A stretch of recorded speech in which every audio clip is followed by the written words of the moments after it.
Good morning, everyone. Welcome to today's hearing. Today we're going to begin hearing evidence from Mr. Brian Martin, the official at the former DCLG who was responsible for the building regulations. Yes, Mr. Millett. Mr. Chairman, good morning. Good morning to you. Good morning, members of the panel. I now call Mr. Brian Martin, please. Thank you.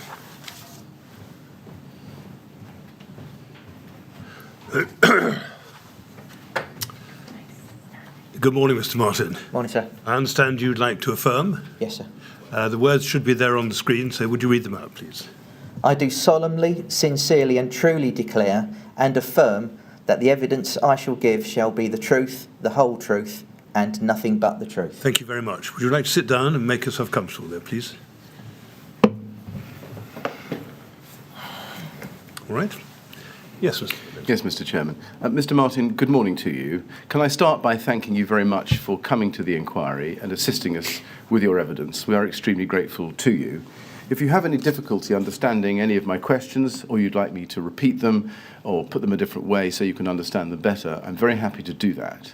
Can I also ask you please to keep your voice up nice and clear so that the person who sits to your right, the transcriber, can get down on the transcript everything you say clearly and audibly. Can I also ask you please not to nod or shake your head? You have to say yes or no, as the case may be. And it also helps sometimes if you wait for me to finish the question before answering, and I will endeavour to allow you to finish your answer before my next question. Okay, right. I understand. We're going to take breaks in the normal way, mid-morning and mid-afternoon, but if you feel you need a break at any other time, then please just let us know and we can do that. All right? Okay. Right. Now, you provided a witness statement to the inquiry. Let's have that up, please. That's at CLG 3019469. Yes? And that's the first page. You can see that it's dated the 23rd of November 2018. And if we go to page 91, we can see a signature above the date. Is that your signature? Yes. And have you read this witness statement recently? Yes. Can you confirm that the contents are true? Yes. Can we take it that when preparing your witness statement, you selected your words carefully and that you checked it thoroughly? Yes. Yes. And is it a full and frank statement of everything that you can tell us of relevance to the questions that you were asked? Yes. And have you discussed your witness statement or your evidence with anybody before coming here today? Only my legal team. Right. Okay. Now, I want to start, please, by asking you some questions about your background and your qualifications, experience and employment history. Focusing first, if we can, on your educational background. Do you hold any formal qualifications? Yes. What are those? I'm a fellow of the Chartered Association of Building Engineers. And when were you awarded that fellowship? About 6 years ago, probably fellowship. I've been a member for some time. Right. And what did you have to do to become a fellow? So I did a diploma in building control surveying, and the organisation then was called the Institution of Architects and Surveyors. Right. The most of the membership at that time were local authority construction professionals, and I took the test of professional competence for building control surveyors. Right. Now, you say 6 years ago. That would be what, 2016, would it? It's probably longer than that then, so it's probably more like 8 years ago. That was fellowship, but I've been a member for a lot longer than that. And when did you obtain your diploma? Probably 25 years ago, right. Something like that. I see. Do you have any qualifications relating to fire safety? I'm a member of the Institution of Fire Engineers, but I didn't take the IFE exams. I became a member because of the nature of my work and by experience rather than by examination. Right. So other than your membership and of the IFE and membership and then later fellowship of the CABI, have you any other professional qualifications? No. Right. Now, before you joined the BRE, as you tell us you did in 1999, which we'll come to, is it right that you worked as a building control officer for the City of Westminster, the London Borough of Tower Hamlets and Dartford Borough Council? That's correct. Now, for the sake of clarity, was that a single concurrent role covering 3 boroughs, or was it 3 separate jobs sequentially? 3 separate jobs. I also spent about a month working for Butler & Young in between 2 jobs. Butler & Young was an approved inspector practice. Yes. And can you give us the dates of your employment by each of those local authorities, Westminster, Tower Hamlets and Dartford? I'm not sure I can do that from memory, but I think it's in my statement. Right. Can you give us, which one was the first one? So I started as a trainee at the City of Westminster. From there, I went on to work at the London Borough Tower Hamlets, and from Tower Hamlets, I moved on to work for Dartford Borough Council. Right. And what was the date, which I was interested in your starting at City of Westminster?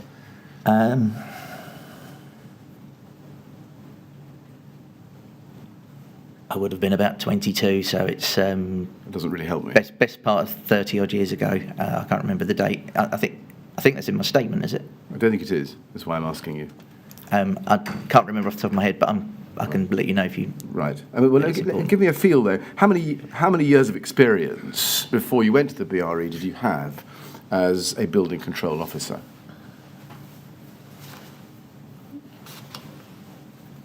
Probably about 9 years of experience. All right. And before that, before you started work as a building control officer, what did you do?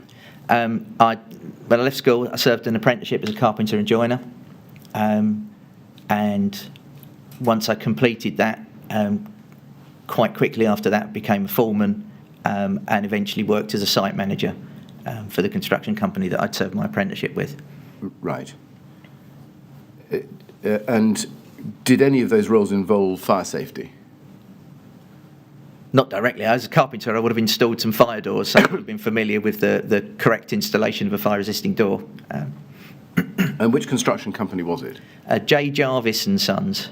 It doesn't exist in the form that it did then. And when you began work as a building control officer, did you have any training? Yes, there were quite a few trainees at the time. The Westminster Building Control Department was quite a large one. There were over 100 technical staff. And there may well have been 8 or 9 trainee building control officers there. And when we first started, they sent us on an introductory course at a local technical college, which ran through the structure of the regulations and the nature of the work of a building control officer. Right, and that would have been in the 1990s? Yes. And so you would have been introduced, would you, to the approved inspectors regime, yes? Yes. And to the approved documents? Yep. And that would have included, am I right, approved document B, dated 1992? Yes. So would you have become trained in that, in its practical application as a building control officer? Yes, certainly the training we had when we first started as junior building inspectors, they went through the concept of what an approved document is, how the functional requirements work, the different mechanisms for enforcement and your sort of statutory duties and so on. The detail of the approved document was something that you learnt on the job working with the more senior and experienced building control officers. Right, so you didn't have any formal education or presentations given to you while you were at Westminster about the content of the regulation and the supporting approved documents, or did you? Not in great detail at that time, no. Did you work on any high-rise buildings and have to apply provisions in ADB to Yes. high-rises during that time? Yes. You did. And did any of them involve external envelopes, cladding, insulation? Yeah, that issue cropped up from time to time. I dealt with some large buildings at times. Did. And what did your role in each of those 3 borough councils entail? Can you give us a brief summary of the kind of work that you did? So as a building control officer, the work splits essentially into 2 halves. There's the process of plan checking. Excuse me. So somebody proposing to carry out building work would send in plans and details and design calculations and so on into the local authority. And your job as the building control officer was to review those and make a decision on behalf of the local authority as to whether to approve, reject or conditionally approve those plans. That would often involve interacting with the design team to work with them to get to the point where they could achieve approval if they didn't get it at the first attempt. So that was one half of the job. The other half of the job would be to visit those sites that you've been dealing with on the desk, so to speak, and follow the construction project through, inspecting work periodically, witnessing tests of things like the drainage system and so on, or the fire alarm system, to see that everything was installed correctly, insofar as is possible from a periodic survey. Just picking up on something in that last answer, you say that your job is to make a decision on behalf of the local authority as to whether to approve, reject, or conditionally approve. And you told us that it would involve interacting with the design team to work with them to get to the point where they could achieve approval if they didn't get it at first attempt. Yes.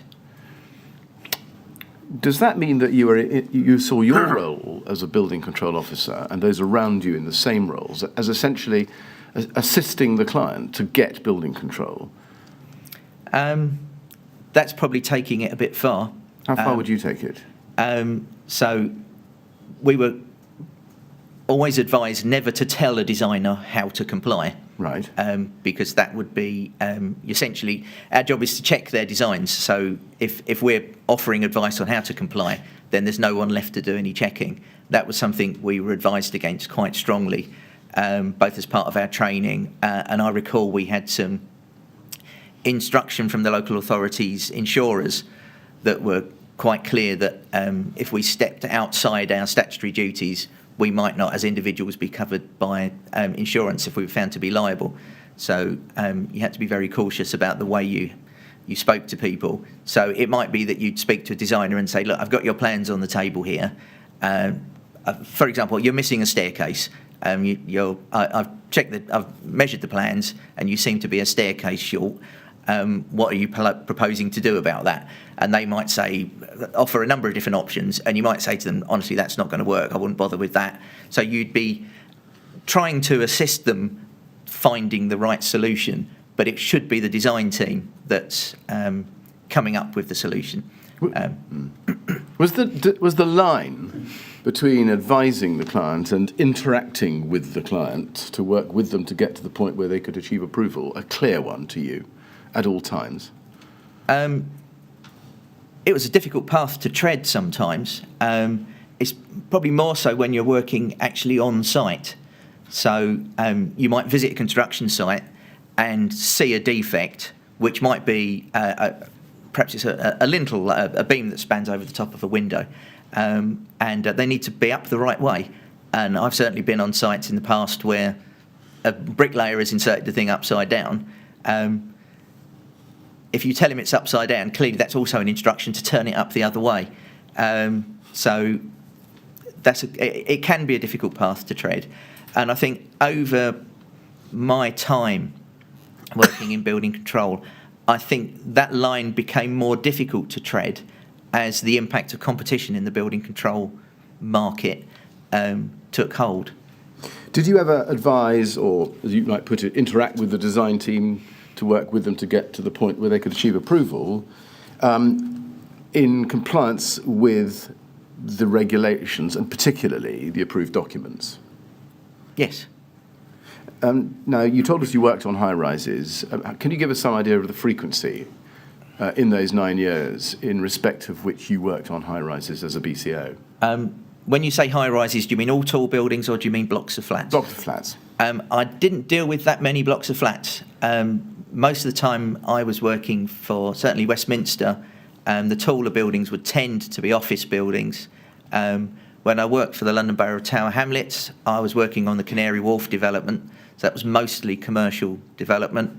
And although I did do some work on some blocks of flats in a support role, the departments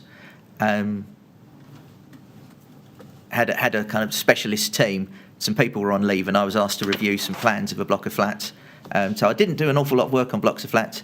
When I went to work for Dartford, I was working on the Blue Water Shopping Centre. So again, flats was probably not something I've got as much experience in as some other types of buildings. Thank you. Did you have a particular focus on the building regulations relating to fire safety in any of those three roles? I think I developed an interest in fire safety. It's one of the more complex part of the application of the building regulations.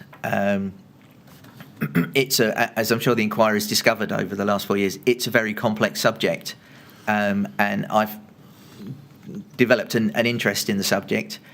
Certainly when I worked on the Bluewater Shopping Centre, I had a significant role to play in the work we did looking at the fire safety strategy for the shopping centre. Right. And what about before that at Westminster or at Canary Wharf? Did you get involved in the fire strategies and the interaction of those or between those? Absolutely, but not to the no greater extent than I would have done the structural design, the drainage, ventilation, and all the other provisions of the building regulation. Right. And what was it that sparked your interest, so to speak, in fire safety? Probably because it is an interesting and complex subject. Right. And did you ever do any self-education to educate yourself or attend any courses off your own bat so that your interest flowered into something with a professional underpinning? I certainly went on a few short courses. I remember, in particular, a short course I attended run by Greenwich University. What was that? That was looking at computer modelling, which was at that time. I'm trying to remember when it was, but it was quite some time ago, and it was a relatively new issue that was cropping up in the world of fire safety engineering, where you use computational models to try and predict how fires developed or how people moved in complex buildings. Right. Who taught you there? Professor Galea was one of the main speakers. Oh, okay. Now, can I then turn to your employment at the BRE? You joined the BRE in 1999, and I think, and you stayed there until the 18th of September 2008, yes? Yes. Yeah. And when you joined the BRE, what role did you undertake? So I joined the BRE. I was essentially replacing somebody, and they had, for some time, had somebody with a sort of building regulations, building control background, and that role, in very broad terms, was to act as a translator between the fire scientists that worked there and the construction industry, and particular, a key client to BRE at the time was the department. So somebody that understood the building regulations would understand what the department was looking for, and I could help translate between those, the client and the scientific team. Right. When you arrived, did you get any training on fire science, fire spread, the tests that had been developed, either the tests in the British Standard or the fire notes? Not any specific extra training. Right. Although I was working in a place where there was lots of fire testing carried out, so I would endeavour to, where the opportunity arose, I would go to the laboratories, get to know the lab technicians and the scientists. So I developed a better understanding than most building control officers would have of that side of fire engineering. Right. Who recruited you? I responded to an advertisement in I think it was Building Magazine. I can't remember the names of all the people that interviewed me. Peter Field was one of them. Right. And to the best of your recollection, and indeed to the best of your ability to answer the question, to your understanding, what gave you the skills and ability to understand a fire test and then translate that into industry speak or compliance or otherwise with the regulations or the approved documents? Experience, I think. Right, but no technical training. Yeah, no specific training. It was something that I learnt working with the fire scientists at BRE. Were you offered any technical fire science or fire safety training by the BRE? Not that I recall. Did you ask for any? No, I don't remember it. No. Did there ever come a time when you felt in your own mind that you might need some? Not for the role that I was carrying out. If I was asked a question that was by its nature relating to fire science, I would go and speak to a fire scientist who would probably be within a few desks of where I was sitting. You use the word translate. I mean, most people hearing that would think that a translator, translating from language A to language B, would understand both languages. But although you understood language B, am I right in thinking you didn't understand language A? In other words, what you were translating from? I think that's a very black and white point you're trying to make. I think if a question arose where that specific problem occurred, I'd be talking to a fire scientist, and we'd talk to each other until we both understood what the issues were. Right, I see. Okay. Well, let's explore that as we go. Okay. Now, it's right to think that Peter Field, who I think was a senior colleague of yours at the BRE, tells us in his statement that you were recruited as he puts it, a building regulations expert specialising in fire.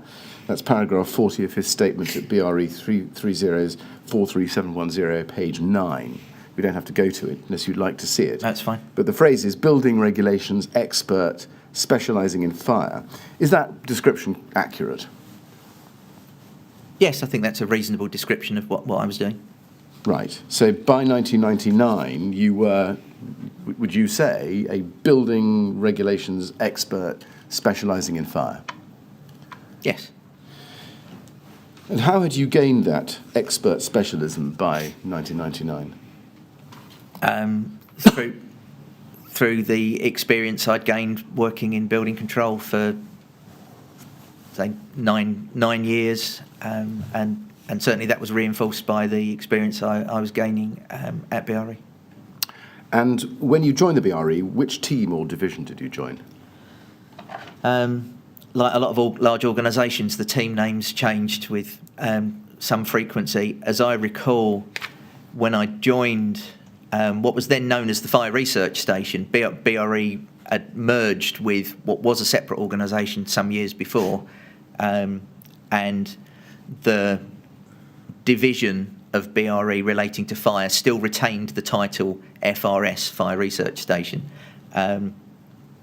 And that was split into two groups. One dealt with, very loosely, one dealt with active fire protection and one dealt with passive fire protection. I say very loosely because the definition of those two terms overlaps quite a lot. And which were you in? I was in the passive group. And who did you report to when you arrived?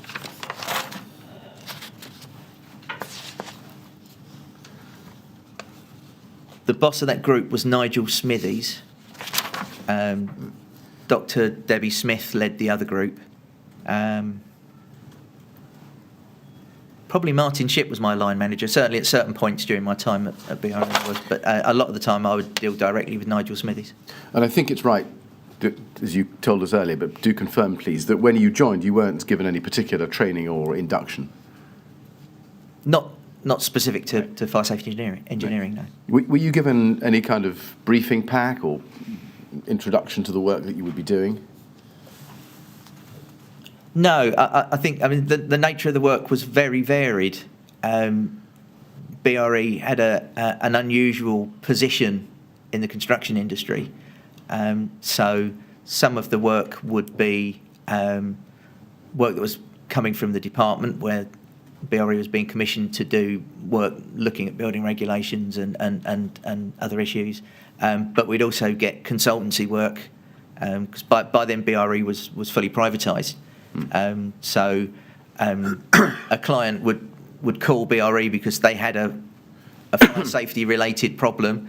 If it was one I could help them with, then we would put into place consultancy arrangements. Right. So the work was quite varied. Now, in your witness statement at paragraph 6, at page 2, and we can go to that, perhaps we should look at that, you say there that shortly after joining the BRE, you were seconded to the department as the lead consultant on a contract to provide technical support on matters relating to fire safety. Yes? Yes. Now, can you recall more precisely when it was that secondment started? It was within a matter of weeks.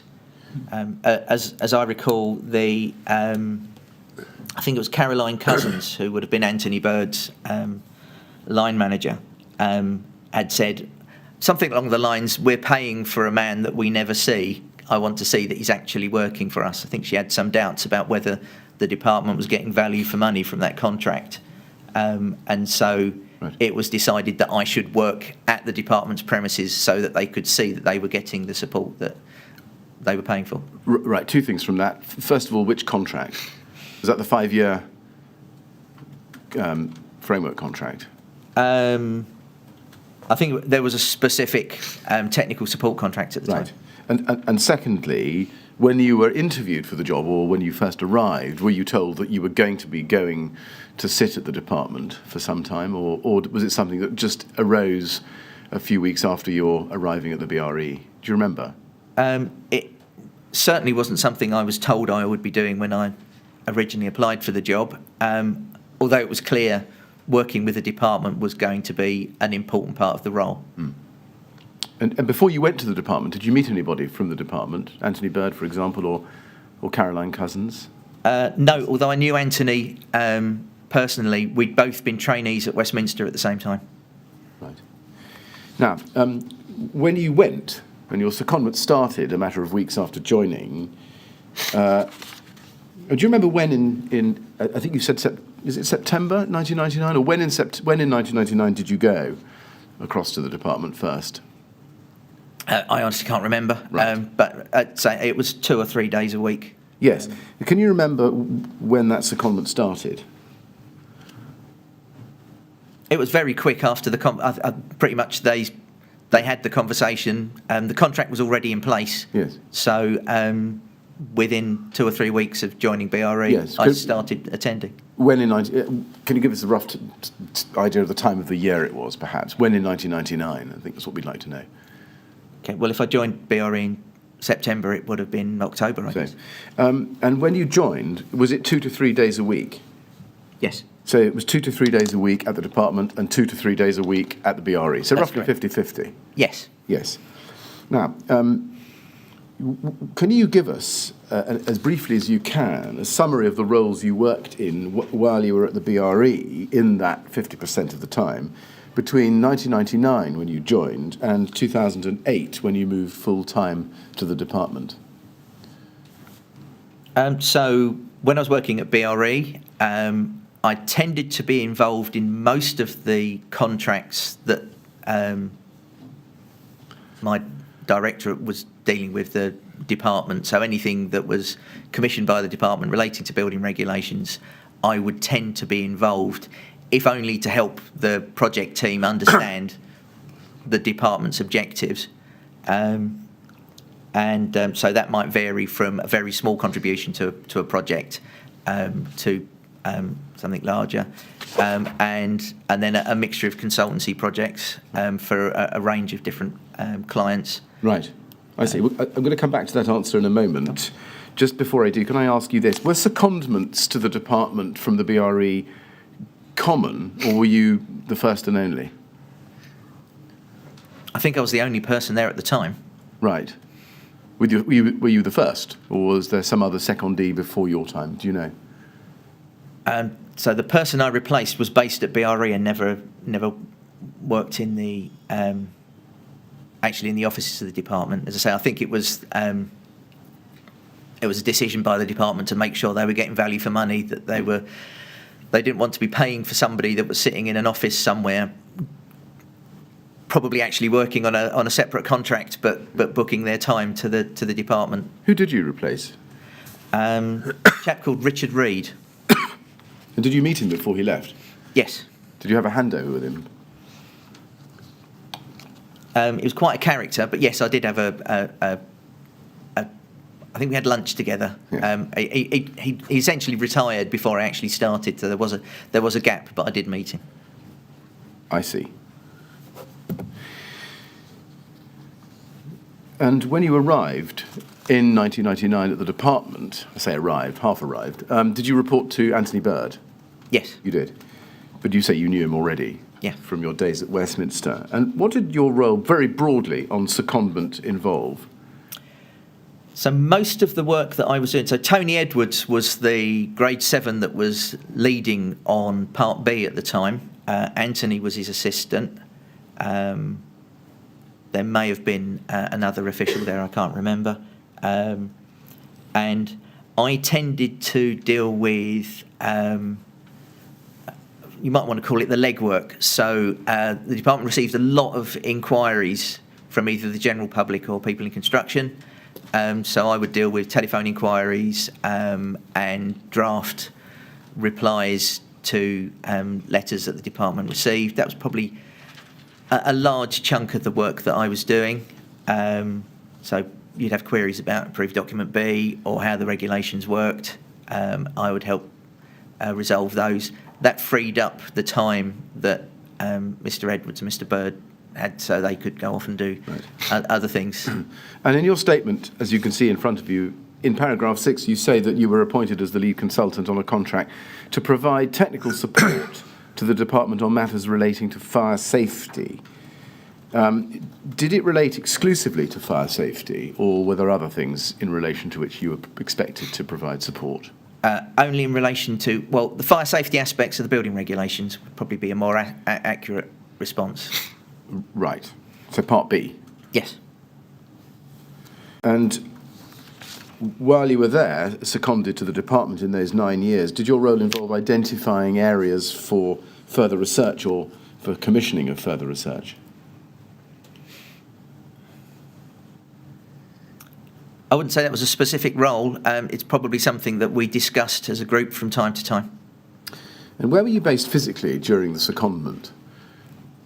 In the department's offices, so I'd be sitting at a desk adjacent to Mr. Bird and Right. Mr. Edwards. And that's 2 to 3 days a week. And during the other 2 to 3 days a week, when you were working for the BRE, were you at the BRE's premises? That's right, in Garston. In Garston, at Watford.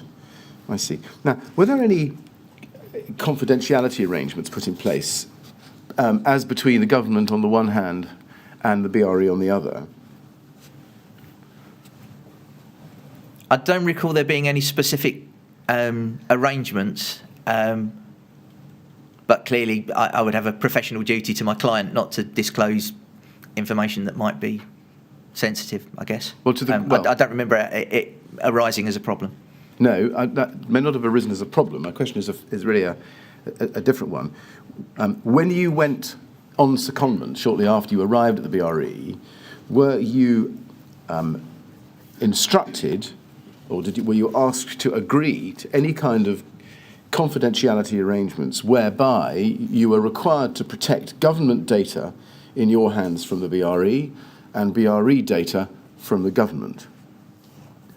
No, I don't think I was. So you were free, were you, to tell your seniors at the department whatever you learnt at the BRE, and you were free to tell your seniors at the BRE whatever you learnt at the department?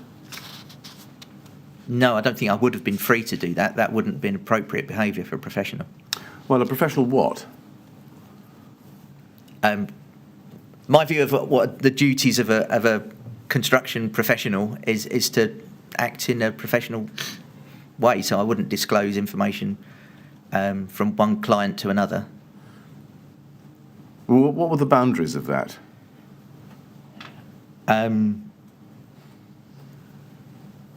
I can't say it ever really arose as an issue specifically, but it's something that I would have been aware of. Did you ever experience any occasion on which you wanted or felt you should tell the government things that you'd learnt at the BRE but couldn't tell them, or vice versa? I don't remember it arising. Right. But at all events, would you agree with this, that in relation to confidential data, either from the BRE or from government, you were left to be the sole judge of what information you disseminated to which master? Yes. Now, looking back at paragraph 6, you tell us that you led on the contract to provide support to MHCLG that led to the production of the 2006 edition of ADB. Now, we're going to come on to that in some detail, most unlikely today.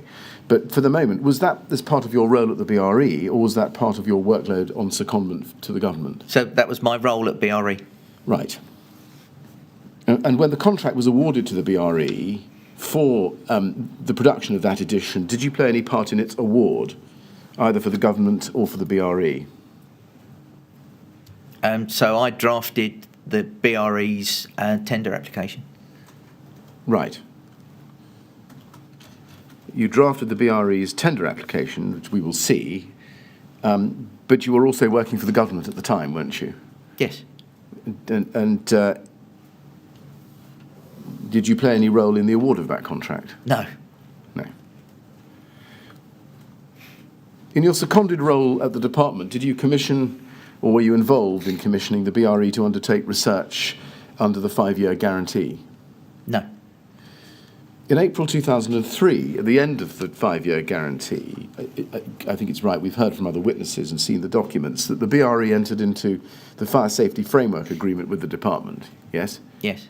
Did you have any involvement in respect of the discussions or negotiations which took place about entering into that agreement, either in your seconded role to the department or in your role at the BRE? No.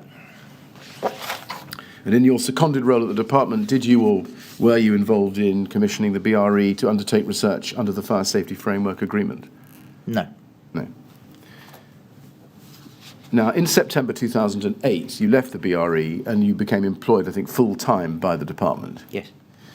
And your job title, I think, was Principal Construction Professional, yes? Correct. Yes. And that's the job title. Was there a job specification? There must have been. I've been looking for it, and I can't find how the job was originally described. Right. What did you understand it to involve? So it was joining the policy team that was responsible for building regulations. It was a generic technical post, so not exclusively related to fire safety.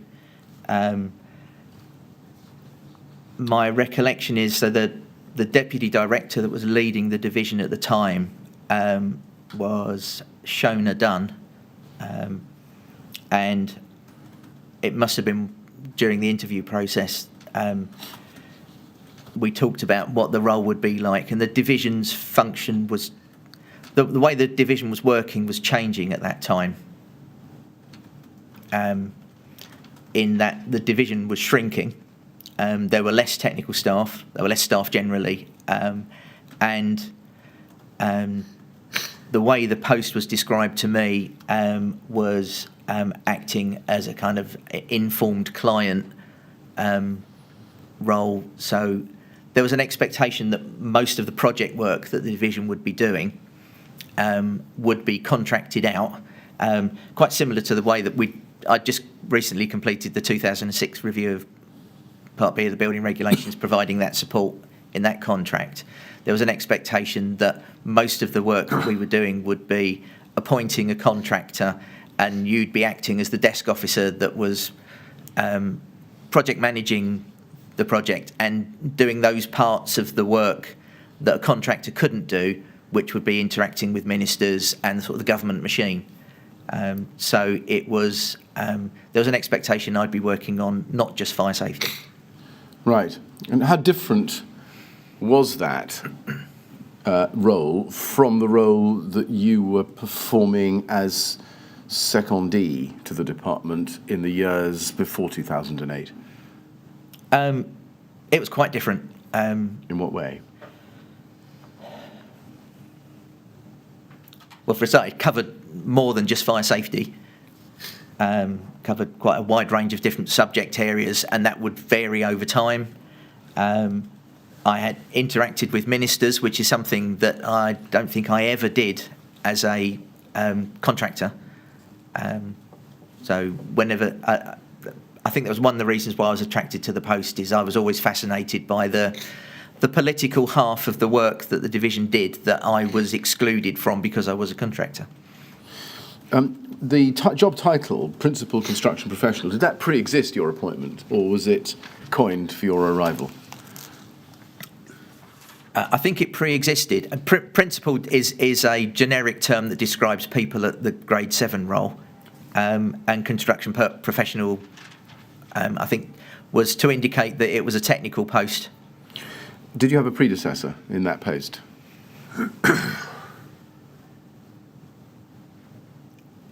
To some extent, it was Anthony Bird, but Anthony had mainly been working on fire safety, whereas my role was going to be more generic. So, yes, Bird on fire safety, but yours was wider. Yes. And did Anthony Bird give you a handover, at least so far as fire safety was concerned?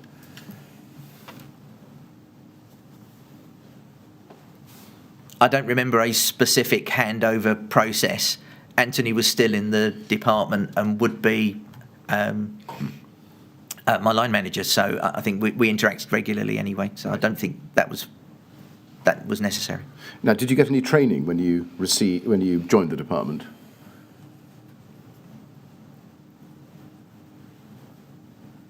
No, not a sort of introduction to the civil service, although over time I did do some civil service related training. Well, I'll come back to that in a moment, but did you get any technical training on the role you were going to perform? No. Now, you say in your statement at paragraph 7, it's at the foot of the page, and we can turn to page 3, that, and you can take it off the page, that you were responsible for providing policy advice to ministers in relation to technical aspects of the building regulations, with fire safety taking up 50% of the time, and the rest of the time taken up on parts J, which is combustion appliances and fuel storage, 2010, electrical safety, 2013, part P, and security in dwellings, part Q, 2015. That's right, is it? Yes, I should say that the 50% is not necessarily an accurate measure. It's my estimate of a quite a long period of time where I worked on a wide range of different activities. Yeah, yes, and it's an estimate of an average, I understand, Yeah. as you say. Did you get any training in relation to those other aspects of the building regulations and approved documents, combustion appliances, electrical safety, security in dwellings? No. Did you get any training on the building regulations and the approved documents? No. And therefore, it would follow no training on Part B and approved document B. Yeah, none of that. So far as you could see, the department was relying on your experience of fire safety and your years with the BRE, or half years perhaps, with the BRE to date, yes? Yes. Yes. Now, if we go down, please, to the foot of page 3, you can see the last line or last sentence of paragraph 10 then. You say this: throughout my entire career as a civil servant, I've considered myself accountable to ministers pursuant to the Civil Service Code. Did that include the 9 years during which you were a secondee from the BRE, half of the week? I wasn't a civil servant, so no. No, but you were seconded to the department and you were working in the department with Anthony Bird for half of your working week. Did you not regard yourself as bound by the Civil Service Code at that stage for those years? I don't remember thinking about it then. I'm not sure I was particularly aware of it. Presumably nobody, whether Anthony Bird or Bob Leadsom or anybody else, told you that you should at least have a look at the Civil Service Code and familiarise yourself with the principles? I don't remember having that conversation with anybody. Did you, when you arrived full-time in 2008 at the department, did you at that stage get any training on the Civil Service Code? Over time, there's a number of mandatory training packages that civil servants are expected to go through, and I worked my way through all of those, which certainly did include looking at the Civil Service Code. Right. So you were, is it right, you were required to and did get ongoing training or refresher training on the code? Yes. And what form did that take? Was that self-education based on a pack of documents you were given, or did you go to lectures? And It's mostly online Right. sort of packages. And who supervised that exercise? So were there forms you had to fill in, like CPD, or were you just left to get on with it? It's an automated system. It's become more sophisticated over the years, but there isn't a human being checking that you've done it. The system reports whether you have or not. Right. And did anybody ever pick you up or scrutinise whether you had or hadn't done the civil service training in its online format?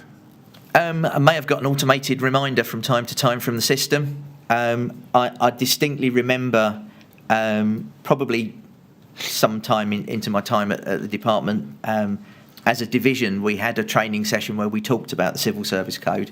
I think I organised it. Right.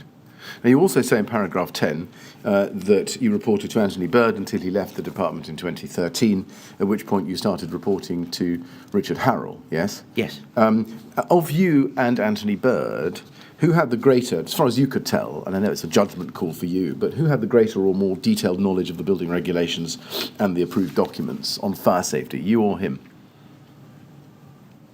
I'd regard us as equals. Right, and what about you and Richard Harrell? In terms of fire safety, I would have more experience and expertise than Richard. And how did they respectively oversee your work? By which I mean functionally.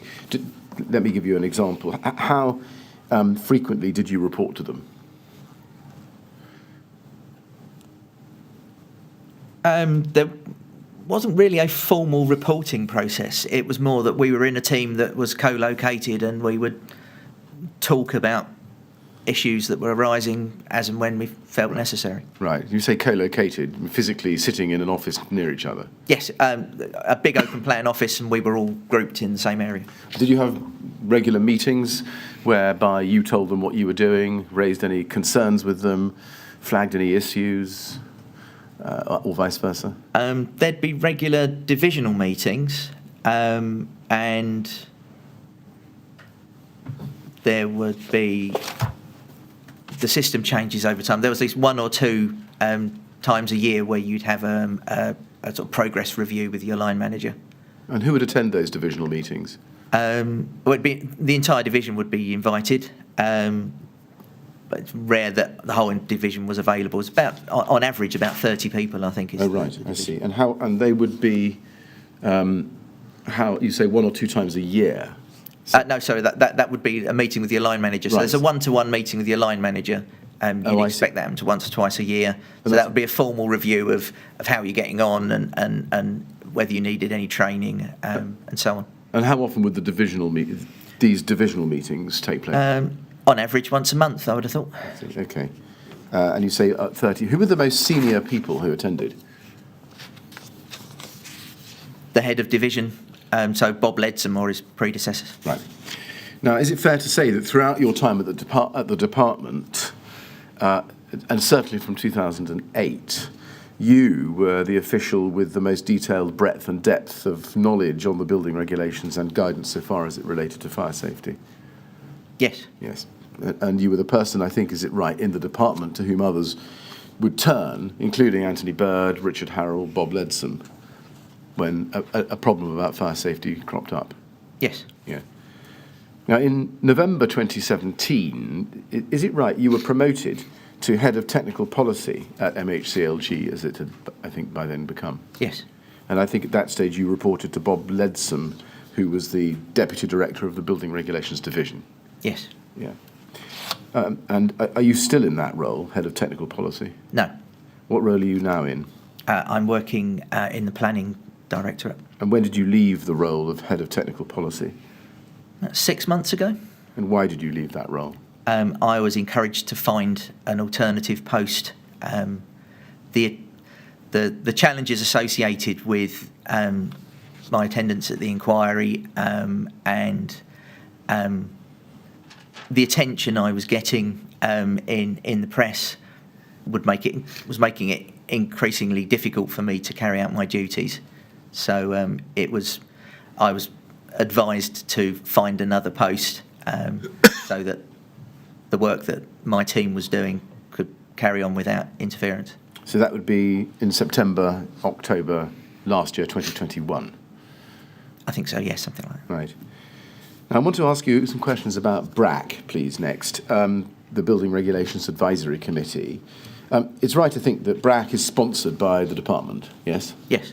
And at page 7, paragraph 17, page 5, if we can go to that, please, you describe the role of BRAC, and you say this at the foot of the page: pursuant to section 14 of the Building Act, the Secretary of State is required to consult the Building Regulations Advisory Committee for England, BRAC, and other representative persons he thinks appropriate on proposals for substantive changes to the regulations. BRAC can also offer advice to the Secretary of State on any building regulations matters. As well as the main committee, BRAC will often set up topic working groups to work on specific issues. The main BRAC group and any working groups established will include experts from across the industry. Now, first, how were BRAC members appointed, at least during the years 2008 to 2017? There's a formal, it's subject to the government's formal public appointments process. It's not something that I'm expert in, but I'm aware that there's a formal process. I think people are invited to apply through advertisements in the newspapers and so on, and then they go through a formal process. So I've never been directly involved in that. So. Right. And what was your role in respect of BRAC? As a policy official, if I needed to appraise BRAC of some work that I was involved in, then I would present the question to the committee and take note of what the advice they gave, Right. And that would tend to then help us develop the advice that we gave to ministers. And what about in respect of the Part B working group? What was your role in respect of that? So where the Part B the working groups are not permanent committees, whereas BRAC is a standing committee. So where a piece of work is underway, we would go to BRAC and say we're planning a project, a review of a particular part of the regulations, seek volunteers from the main committee to sit on that working group, and then we would then find appropriate experts to sit on the working group alongside them to form an expert group that would steer us through that process. Now, as a policy official, who decided whether or not you needed to present something either to BRAC or to any Part B working group? Who made that decision?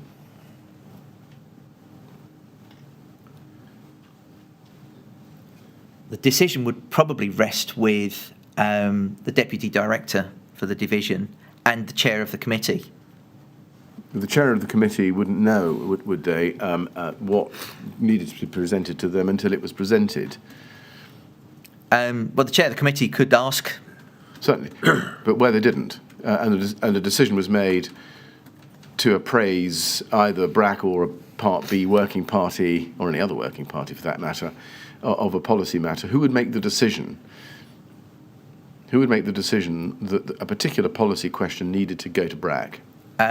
The decision would rest with the Deputy Director. Would rest with them ultimately, but who would, and what would underpin that decision? That would be myself or the other policy officials. Now, you refer on the previous page, page 5, to the requirement to consult on proposals for substantive changes to the regulations. Was that a requirement also in relation to substantive changes, or indeed any changes, to the approved documents? I think that's a topic of debate amongst government lawyers whenever I've spoken to them. Some will say this relates only to the statutory duty to consult relates only to the regulations. But there's a presumption that the technical aspects would also be consulted on.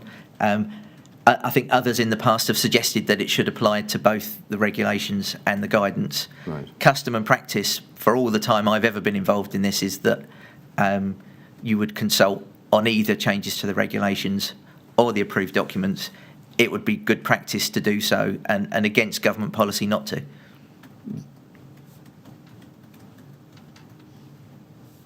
So, just to be clear, your understanding from the word go, by which I mean sometime in 1999 when you became seconded, was that if there were to be any changes to the approved documents, you personally would have to take it to BRAC.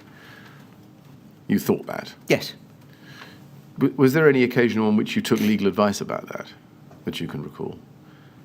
Don't tell me what the legal advice was, but was there an occasion on which you remember taking it?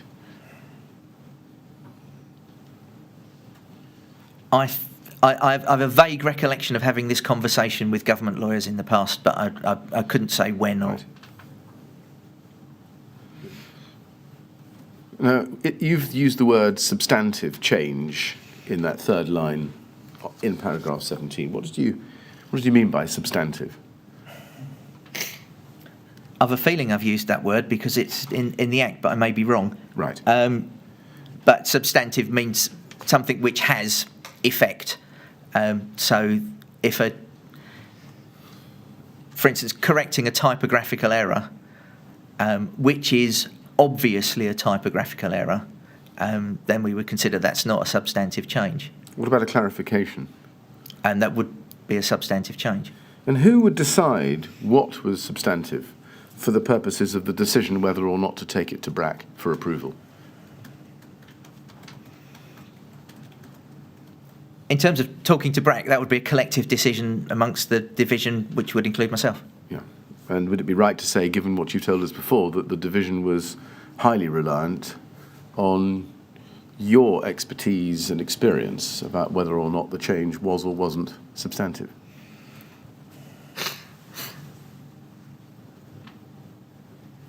In relation to fire safety, but I mean, this is the sort of thing that you discuss. I think you wouldn't need to be an engineer to recognise whether a change is likely to impact. So I'd expect my DD, my deputy director, to have an opinion. Now, if we turn to page 18 of your, I'm so sorry, paragraph 18, page 6, next page of your statement, you say this: given the need to consult BRAC and other representative persons on substantive changes to the regulations, it would be highly unusual to make quick, in quotation marks, quick changes to either the approved documents or the regulations. Any substantive change would have to be assessed against government regulatory policy of the day, discussed with the main BRAC group, and potentially a BRAC working group established specifically to consider the proposed change, subjected to public consultation, and then scrutinised by ministers and sometimes by Parliament. As such, one of the roles of the technical policy officials within the department can involve working with trade bodies, insurers, building control bodies, etc., to find interim solutions to issues with the regulations until such time as a formal review of the part of the regulations or approved document is completed. Now, first, you mentioned the word Parliament there. Why would Parliament ever need to scrutinise a change to the regulations, which were delegated to the Secretary of State, or to the approved documents? Again, I'm not an expert in parliamentary procedure, but there are two sorts of statutory instrument that follow two different parliamentary procedures. Both have the potential for parliamentary scrutiny. I always get the names of them around the wrong way, but building regulations changes would be laid in Parliament, and Parliament could choose to debate the content of those regulations if it wanted to. I think that the parliamentary phrase is they would pray against the regulations. And what about the approved document? I'm so sorry. I've done what I said I wouldn't do. I certainly have at least one experience of that happening, which was in relation to, I think it was the energy efficiency requirements. There were some changes to the statutory instrument in relation to energy efficiency, and an MP prayed against those regulations, and so a debate followed. So changes to the regulations. are available to Parliament and sometimes scrutinised by Parliament. And what about the approved documents? Would they ever be scrutinised by Parliament? No. No. If an urgent change, either to the regulations or to the approved documents, and let's take B here, was required for safety reasons, and the recommended change was based on research and experience, do you agree that substantive changes could be prioritised with BRAC, rushed through? Yes. And as you say, I think in the last sentence of paragraph 18 we've seen, you could always work with trade bodies, insurers and building control bodies to find interim solutions, yes? Yes. And in summary, what form would those interim solutions take? Most of the trade bodies across the industry produce guidance for their members, often in relation to achieving compliance with building regulations. So they would provide an extra layer of detail on the guidance that was in the approved document. And so we could work with those bodies to fill in the blanks and assist interpretation where there was confusion or some other reason why you might want to extend that. Right. What other forms of interim solutions can you think of, or were you thinking of when you wrote your statement? I guess the other area of guidance available would be British standards. So the technical team in the division would be members of numerous different British standards committees and could therefore influence some of the industry standards that, again, provided essentially a second tier of guidance. You may be able to influence the training that some bodies get as well. But the British standards wouldn't be likely to produce an urgent interim solution in the same way that an urgent circular rushed out by, for example, the BCA might. Yeah, it depends on your definition of urgent, I guess. Whether it's months or years. I was thinking more of weeks. Okay. Now, before we move on, I just want to ask you some questions about some particular definitions and fire classifications, just to set the ground. And I'd like to start, please, with National Class Naught. When did you first become familiar with that classification? When I first started as a building control officer, I think. So Westminster sometime in the 90s? Yes. What was the definition of Class Naught?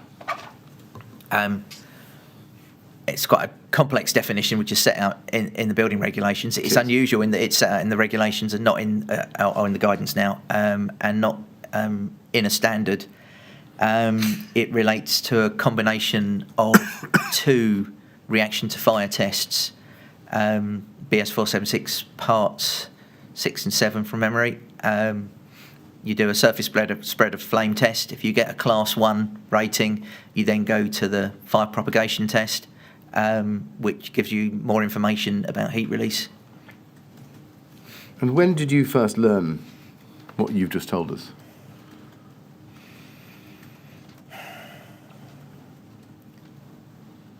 Wouldn't have been from day one as a building control officer. I think initially I would have just seen Class O as a classification, but at some point over the years I've learnt how the test is carried out. And presumably at the BRE you would have seen them carried out? Yes. Yeah. They're both small-scale tests, aren't they? Yes. And Part 7, I think you've agreed, but agree again, that's a surface spread of flame test. Yes. And what's your understanding about the origins of that test? They're quite old tests. They've been around probably since the 50s, I think, 50s or 60s, certainly the 60s, but probably the 50s. And they were an attempt, like all small fire tests, they're an attempt to replicate a particular behaviour that's seen in larger, real fires at the smaller scale. And so the developers of BS 476 Part 7 had concluded that surface spread of flame was a key indicator of how a construction product might influence the the growth of a fire in a room. So they used that as a measure of classification. Indeed, and in that last answer, you, I think, answered my next question. You said develop the growth of fire in a room. It's right, isn't it, that the Part 7 test, BS 476 Part 7, tested flame spread within corridors within buildings as at its origin. It's an interior fire test. I think it's quite a complex relationship between those two things. I don't think the test is attempting to replicate the environment that a product would experience in a corridor, but the classification system, as I understand it, was using that surface spread of flame test and correlating it with fire growth in a corridor. Yes. Dr. Smith, Debbie Smith, I think, agreed with the very broad proposition that the reference scenarios, to use that expression, for both the BS 476 Part 6 and 7 tests was an internal fire. Was that your understanding? I'd be cautious with the use of the word reference scenario. That was a term that was used in the development of the European fire classification system. The impression I get from the development of the 476 tests is that they weren't trying to directly replicate on a smaller scale a particular environment. They had found that surface spread of flame was an indicator of how something would behave in a corridor. So I think it would be incomplete to just use the term reference scenario for both things. But Dr. Smith is better qualified than me to answer that question. And do you agree that there's been no fundamental change to Part 7 since its initial development? Which I think... Yeah, as far as I'm aware. Yeah. Right. And Part 6, which I think you told us correctly was fire propagation, how would you define fire propagation in simple terms? As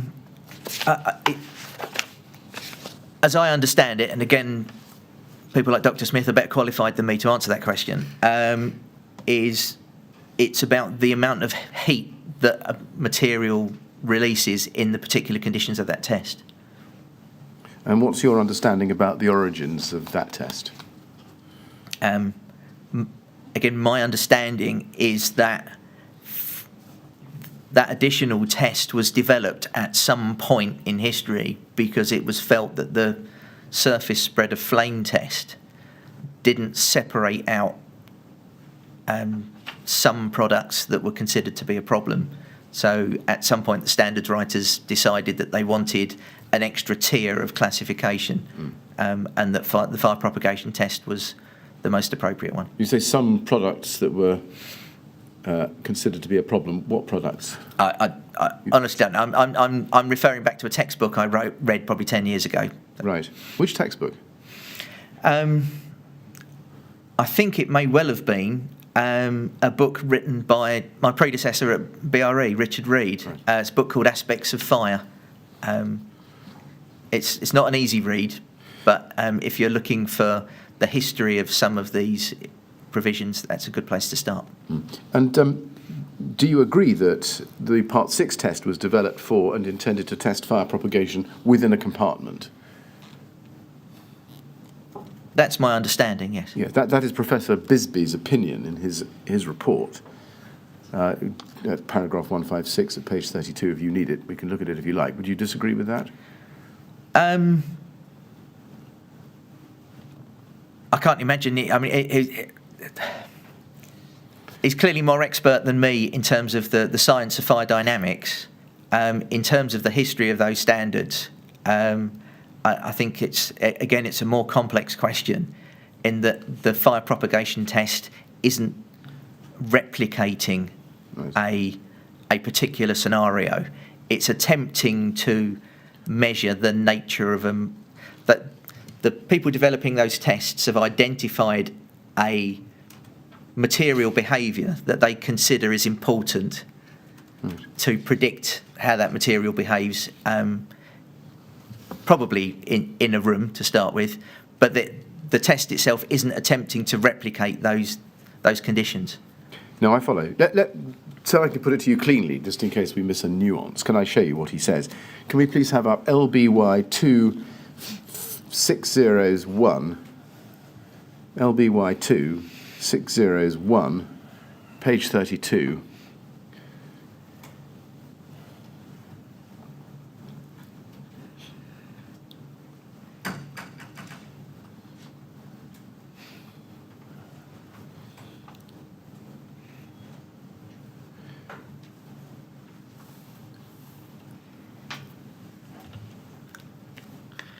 I may have the reference wrong. It may be LBYP2.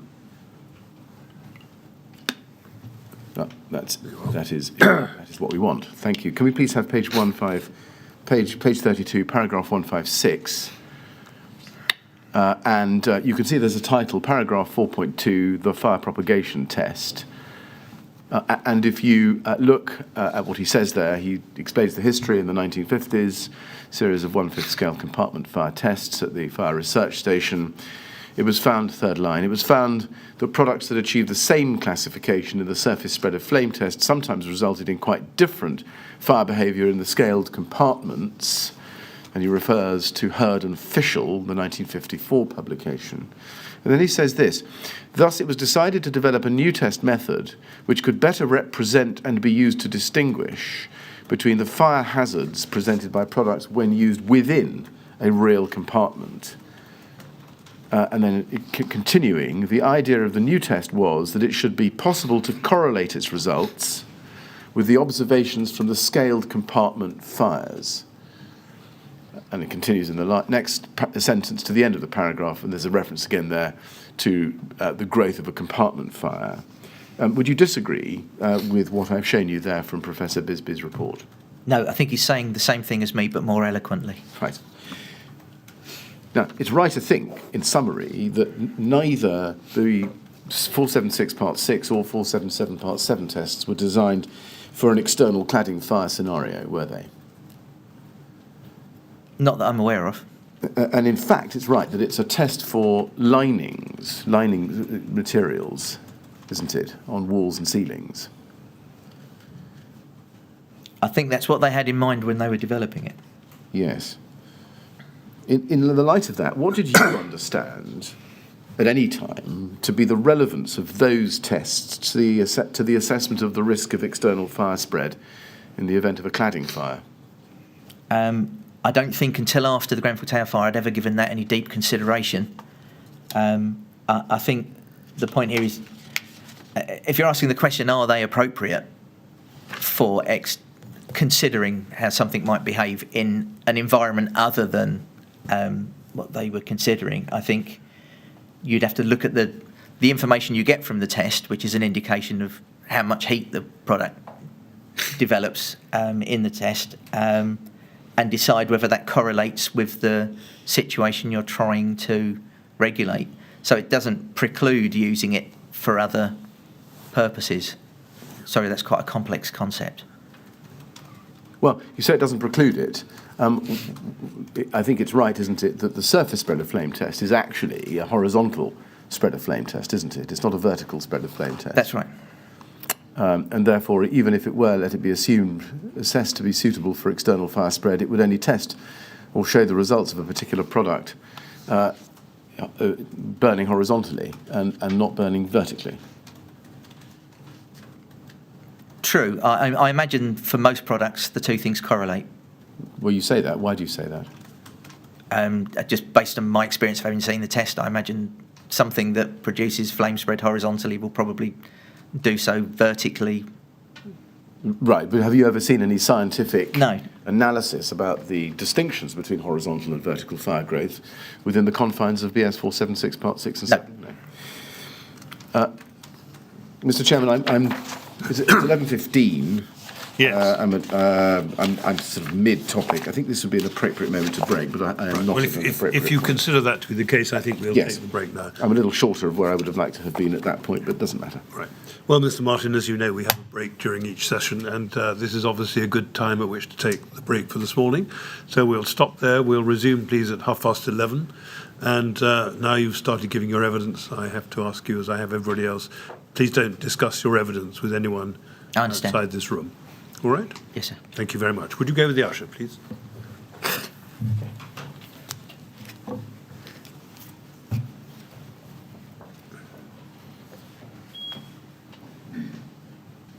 Thank you very much. 11:30, please.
Would you ask Mr. Martin to come back in, please?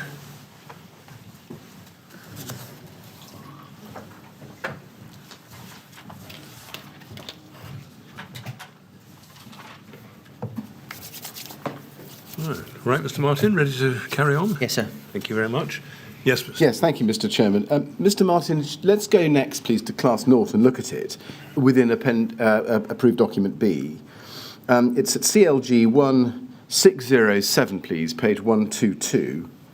And what I'm showing you here is Appendix A, paragraph 13. And I'm assuming you're familiar with this, at least now. Let's read it together. It says this: the highest national product performance classification for lining materials is Class 0. This is achieved if a material or the surface of a composite product is either A, composed throughout of materials of limited combustibility, or B, a Class 1 material which has a fire propagation index I of not more than 12 and a sub-index little I1 of not more than 6.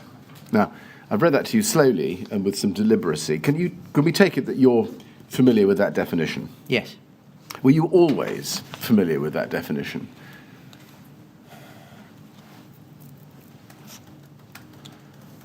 Probably not in my early days of my building control career. Right. But if I'd have needed to look at it, I would have known where to look. Right. Now, I've read it slowly and deliberately to you. When do you remember first sitting down and looking at what I've just read to you? I'm not sure I can place that in time. Right. Are you aware of any other definition of Class 0 in any other guidance? And I should just say there is a definition very similar to this in Appendix E. But are you aware of any other definition of Class 0? No, I mean, it's a creation that it was created for the building regulations, in the building regulations. I'm not sure exactly when it first appeared, but it would have been early on, sort of 1965, something like that. Let's go to BRE 30476668, please, page 32. And what I'm going to show you here is David Crowder's third witness statement to the inquiry at paragraph 134. And he says this, having set out Class 0 above it with some underlinings that you can see. Just note those. He's underlined the surface of a composite product, and then A, composed throughout of materials of limited combustibility. And then he goes on at 134 to say, the underlined text above means, in my opinion, that an ACM panel, or indeed any composite product, which has a surface formed throughout of any of the metals which are deemed to be non-combustible, including aluminium, zinc, copper, and any alloys of these, meet the definition for Class 0 without the need for testing, provided they do not have a surface coating. Now, the underlined text, as I've just shown you, we just go back to paragraph 133, is there, and you can see what is underlined there: the surface of a composite product, and within paragraph A, composed throughout of materials of limited combustibility. Now, my question is, having shown you that, do you agree, or have you at any time previously agreed with David Crowder's reading of that definition? I don't think until Dr. Crowder gave his evidence, I'd given that any consideration. Do you agree that it is the case that any composite product, so long as the outer surface of that product is composed throughout of non-combustible material or as a material of limited combustibility, achieves Class 0 without the need for any testing?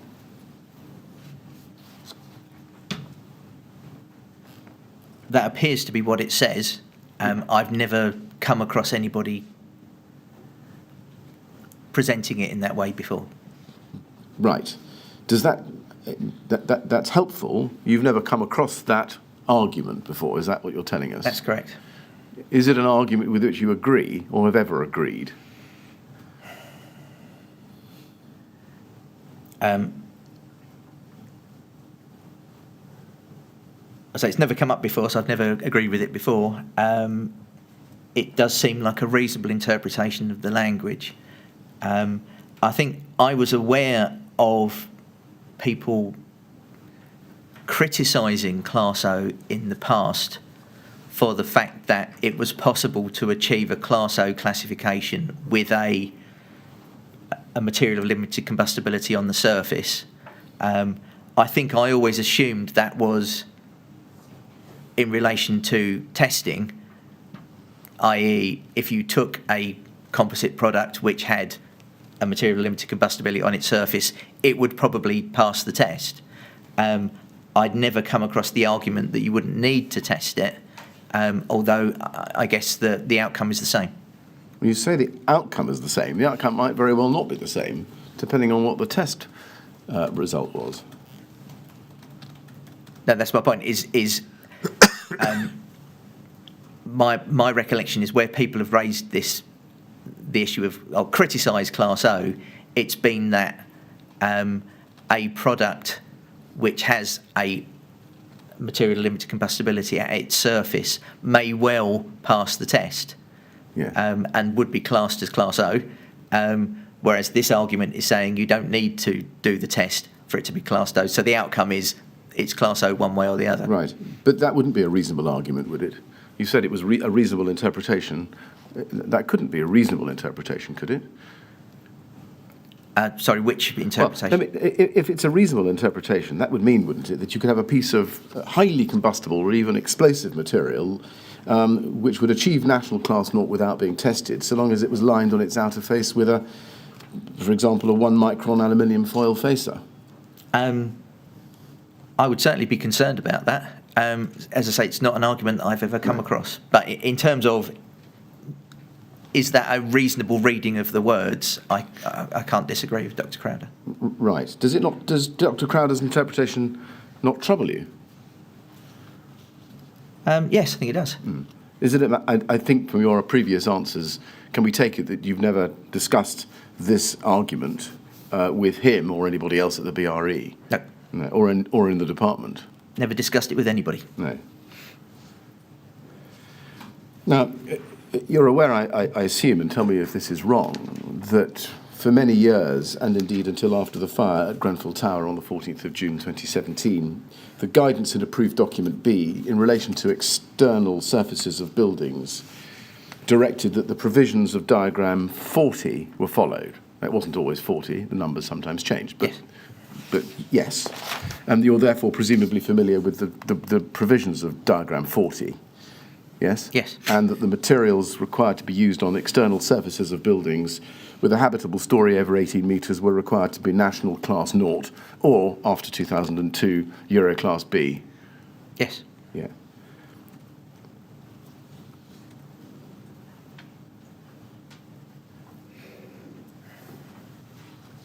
Did you ever consider that class naught had at any time been an appropriate measure for the fire performance of external cladding on high-rise buildings, given its origins, as we've seen from Professor Bisbee's report, as an internal room test and a test for lining materials, as we've seen from paragraph 13 of Appendix A? Certainly prior to the Grenfell Tower fire, it's not a question that's ever arisen. The only similar question I've come across is the debates about the use of the European classification system, where products are classified, in particular the single burning item test is designed specifically for internal wall linings, and the test arrangement looks like the corner of a room. There are some products that are subjected to that test which you wouldn't use as a wall lining. For instance, pipe lagging is the one that springs to mind, where certain provisions are looking for a Euro Class B pipe lagging.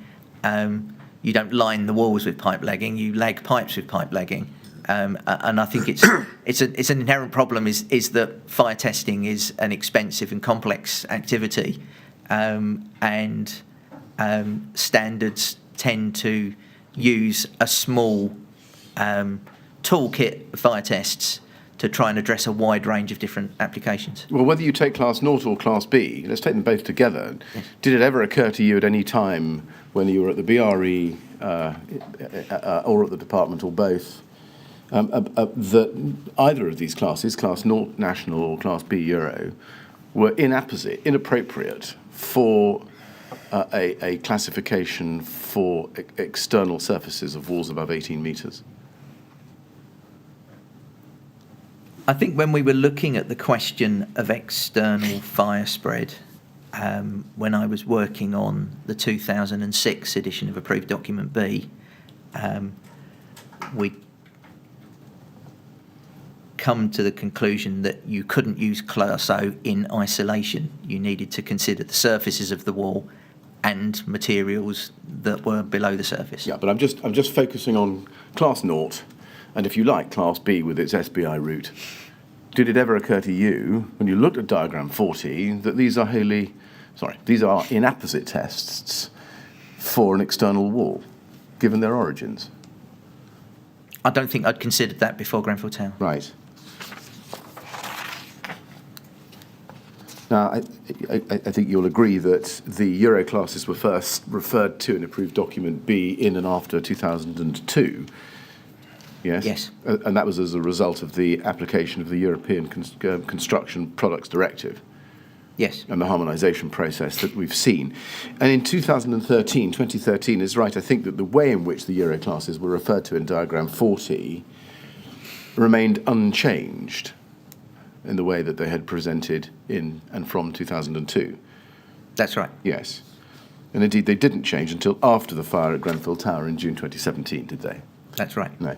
And the Euro class system, introduced as it was in 2002, as you've said, was based on in part on the single burning item test, yes? Yes. And that was also a room corner test, as you told us. Yes, I think unlike Class O, the SBI test is replicating a specific scenario, and it's recognisable as such. When you look at the test, it looks like a waste paper bin in the corner of a room on fire. Yes. And again, just so we're clear, we've got Class 0, just coming to Class B, did you also ever have cause to consider whether that test, the room corner test, was useful for assessing fire behaviour in circumstances far removed from that scenario, namely on the external face of a high-rise building?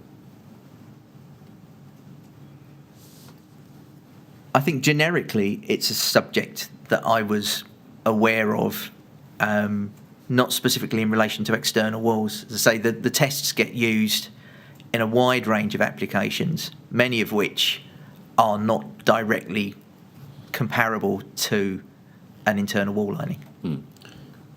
But is the answer to my question, no, you didn't consider it? You didn't ask yourself at the time the question, well, is Euro Class B an apposite test for external walls, given that it depends, in large part at least, on the SBI test, which is a room corner test? I don't think I did. No. Now, turning to the concept of combustibility, could you just tell us what you understood, until June 2017 at least, by the expression limited combustibility? It's a term defined in the approved document. Yes, what did you understand by it? It's more onerous than Class O, less onerous than non-combustible. Onus apart, was it similar to or different from Class 0? It's different from Class 0. In what way?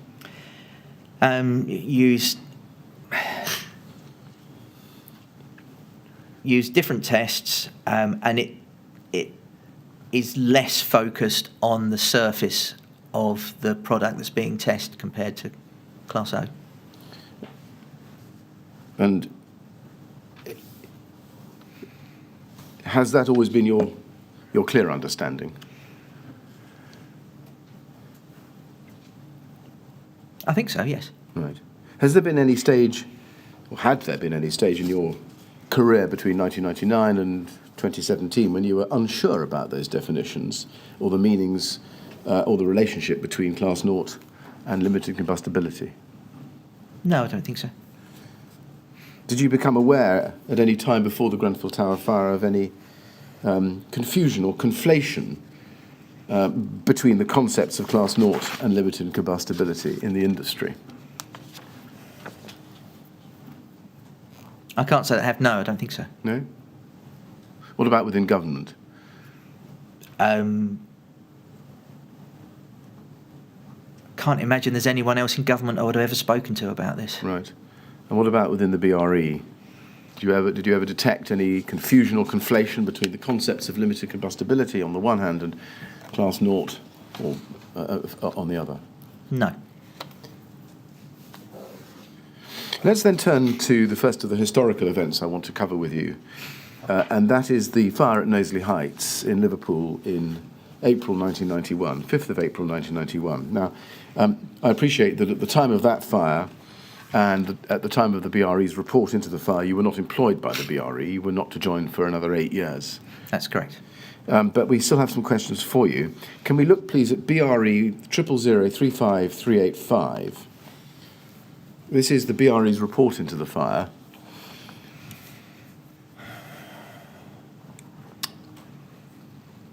And it's dated November 1992, as you can see from the top right-hand corner. And it formed a report of the fire as part of the investigation of real fires at the time, produced by the BRE. Now, I'm showing you the first page there. Is it familiar to you? No. Have you never seen it before today? I may have done. Right. Do you know when? Can you remember when? Would have been sometime when I was working at BRE, I imagine, if it did crop up. Right. Let's go to page 2 and see if it prompts a recollection, and then we'll have a look into the report. At page 2, you can see that it was written by Penny Morgan, Derek Jones, and Sharon Clinch for the Construction Directorate of the Department of the Environment. You see that? Yes. Does that trigger a recollection in your memory? Only that I remember Penny Morgan. I worked with Penny when I was You did. at BRE. Let's go to page 3, please. Paragraph 5, the building. And it refers to a 1988 refurbishment designed to reduce energy consumption. And then if you look at paragraph 6 on page 3, which refers in the third sentence to the 1988 scheme. Can you see that? Yes. It says, the 1988 scheme involved the use of a Class 0 GRP rain screen cladding on aluminium support rails. The cladding started approximately 100 millimetres from ground level and extended up to the roof. And then in the last sentence it says, cavity barriers were not fitted to allow unrestricted air movement, and under DOE BRE guidance at the time, could be omitted where the cladding system was non-combustible. Non-combustible. Now, were you aware that Nosley Heights had been clad in Class 0 GRP rain screen panels? I remember Nosley Heights being mentioned when we were working on the second edition of BR 135. And that would have been in 2003? Yes. That was that the first time you came across Nosley? I think that's the first time I would have heard of Nosley Heights. Did you read this report at that time, do you think? I don't think I did. Right. Do you remember when you first read this report, if it wasn't then? I think it's probably in preparation for today. I see. Did you ever have any discussion with anybody at the BRE, particularly in preparation for the 2003 edition of BR 135, about the Nosley fire? I remember Dr. Colwell summarising what she knew of the fire at some point in a conversation. Right. And I think looking forward in time, we'll come to it later, that it was mentioned during the course of the Garnet Court investigation, which you, I think, were involved with. Yes. So did you not read this report at that stage? I don't think I did. Right. You didn't, right? You don't think you did. Right.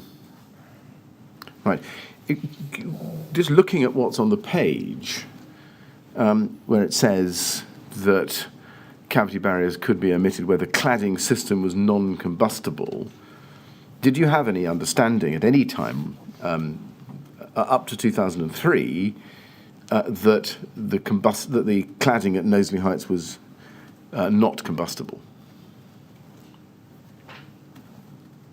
No.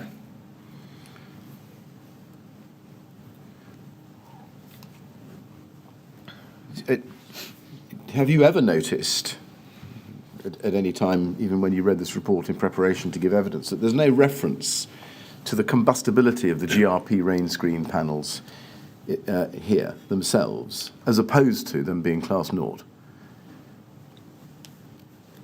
It seems to be an odd paragraph in that it's talking about non-combustible cladding when it's just said that it's GRP, Class O GRP cladding. Indeed, and does that surprise you? You say it's an odd paragraph. I would suggest that it's misleading, in fact, isn't it?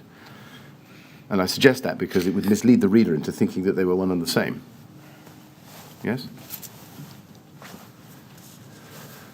I suppose that depends who the reader is. I mean, I immediately looked at that and knew that wasn't the same, but I guess it depends on the reader. Right. And the report doesn't contain, take this from me, any discussion surrounding the degree to which the rain screen product or the fact that it was a combustible product on the external face of the building may have contributed to the fire. Is that something that you ever knew at the time? To say, Dr. Culwell gave me a brief sort of history of the work that had been done in relation to external wall fires, and that included a discussion about Nosley Heights.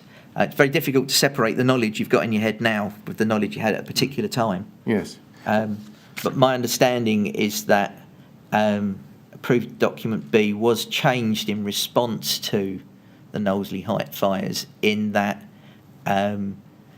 it referred to the surface of an external cladding sheeting, a rain screen, on both sides of it. So it would be Class O on the external surface and Class O on the internal surface. Right. So I think that was in response to this fire. And looking at page 4, if we can, in the first paragraph, under the heading Fire Damage, you can see that it says, all the cladding on the 11 stories was destroyed on one vertical face. Note that the splayed corners were also damaged, figure 3.1.3. Fire spread vertically up the cavity behind the cladding, melting the aluminium supports and also attacking the window reveals via the strand board and the UPVC frames, etc. And then if you go on to page 3, you need to go back to page 3, please, paragraph 3, in the third sentence there. It says that the fire brigade, is at the time of the call to the fire brigade was 02:43 hours, probably a good half hour after the fire was started. On arrival, the brigade found flames apparently issuing from windows on all floors, plus involvement of the roof. And if we then go to page 5, please, first paragraph on that page, it says, there is no reason to suggest a life risk associated with cladding unless there are cavities large enough to allow vertical fire spread. There are implications for the protection of window reveals, especially where refurbishment has involved the use of cellulosic and polymeric materials in close proximity. Now, looking at that first sentence there, and given the two parts I've shown you earlier about vertical fire spread and what the brigade found when they arrived, flames all floors and involvement of the roof, how could it be the case that anybody could conclude that there was no reason to suggest a life risk associated with the cladding? I think I'm guessing what they were trying to say, and I think it probably needed to have been done in more than one paragraph. If the fire stays in the cladding on the outside of the building and the occupants of the building are probably they're not directly exposed to the effects of the fire, I'm guessing that's what the point they're getting at here. The risk to the occupants of the building is when the products of combustion or the fire itself finds its way into the building where the people are. I think that's the point they're making, but in hindsight, looking at this, I think that's quite a complex issue, and I think it needs more than a small paragraph to say that. Right, but I think you're telling us that really this is the first time you've studied this detail of this report. Yes, that's right. And to be clear, you sure Sarah Colwell never gave you a detailed briefing on the contents of this report and showed it to you? I'm pretty sure I'd never seen this report before. Right. And what about Penny Morgan? Did she ever show it to you? She was one of No, the I've not seen this report before. No. Did you have a general understanding of what had been learnt or discovered from the fire at Nosley Heights? I think the focus, what I remember being told was that the focus here was fire spread as a result of a continuous cavity and the internal surfaces not being Class A. Right. Would it be right to say that in relation to external fire spread, the fire at Nosley Heights was considered a landmark fire event in the United Kingdom? I think if you're talking about external wall construction and external fire spread, you're charting the history of that type of fire. Yeah. Nosley Heights is an important one, yes. Yes, thank you. But it was a fire, wasn't it, which was, and we'll see this, discussed and referred to in various presentations and pieces of work done on external fire spread over the years that followed, including BRE research, was it not? I think it was referred to from time to time, yes. Mm. And was it not a fire that came up in discussions at the BRE when you were there, either in general or in connection with matters relating to external fire spread? Yes, it was something that was discussed, yes. And yet you never yourself troubled to look at the report and just find out exactly what had happened and what had been said about it by the BRE in whose offices you sat? The opportunity to read it never came up and I never went in search of it. Do you remember any discussions about it, about combustibility, Class 0, the nature of the external material? This is a very long time ago. I remember it being mentioned. I'm pretty sure the focus was on undivided cavities. Right. Let's go next then, please, to Dr. Debbie Smith's witness statement to the inquiry at BRE 405624. I'd like to go, that's the first page there, so you can see what it is. If we go, please, to page 8, paragraph 24, she says this. Following a fire in a refurbished block of flats in Liverpool in 1991, it was accepted that a large-scale fire test method was needed to provide a better means for assessing and controlling the potential fire hazards associated with external cladding systems. That test would involve the complete system installed as closely as possible to what would actually be installed onto a building.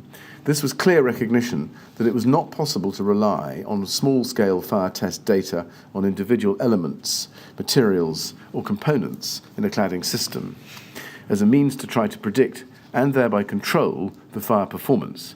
Reliance on small-scale fire tests had been tried and had been shown to be inadequate. In her evidence to the inquiry when she came to give it, Dr. Smith confirmed that the fire referred to here is the fire at Nosley Heights in 1991. That was day 234, page 130 at line 9. And I just want to show you some more of her transcript before I ask you some questions about it. Can we go, please, to day 234, page 130, and pick it up at line 23?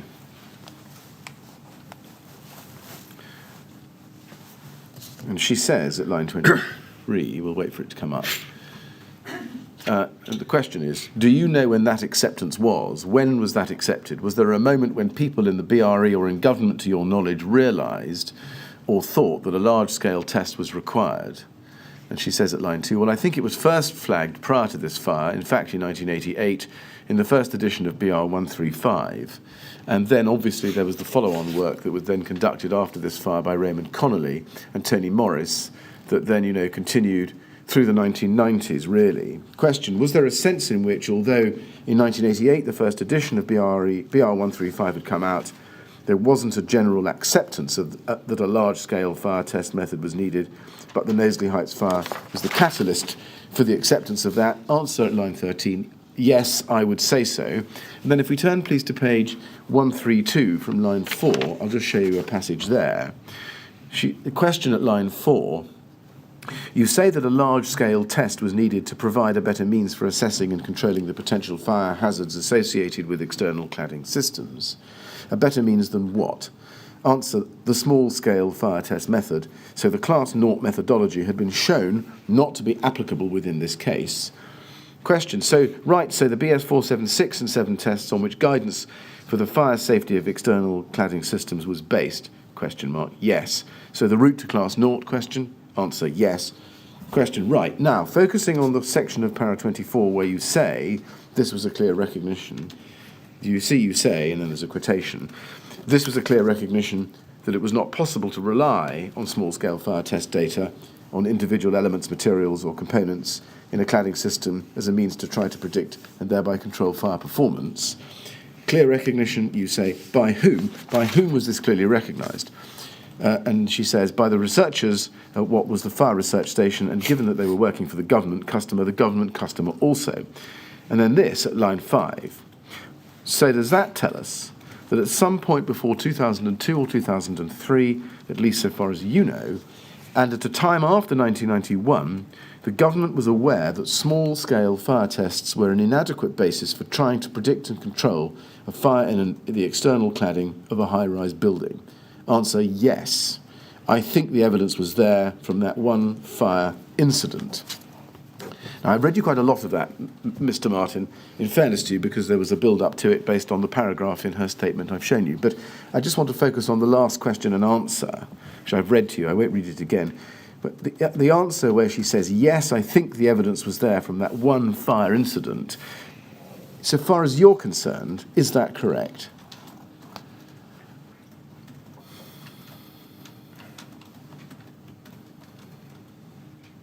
I'm not sure I can properly answer that question. Dr. Smith seems to be saying there was an acceptance that only large-scale tests was acceptable or appropriate. I never saw anything to suggest that that was the view, that the policy of the department. What about at the BRE? I think in conversations with Dr. Colwell, that was certainly her opinion, is that the most reliable way of assessing the behaviour of a cladding system would be to use a large-scale test. Right. Can I just ask, in case we go further away from this, lines 7 to 9, well, say 7 to 11, the government was aware that small-scale fire tests were an inadequate basis for trying to predict and control fire in the external cladding of a high-rise building. Answer, yes. Would you accept that? I think the term "the government's" a very broad term. It may well be that an official in the department may have agreed with the scientists at BRE on this issue.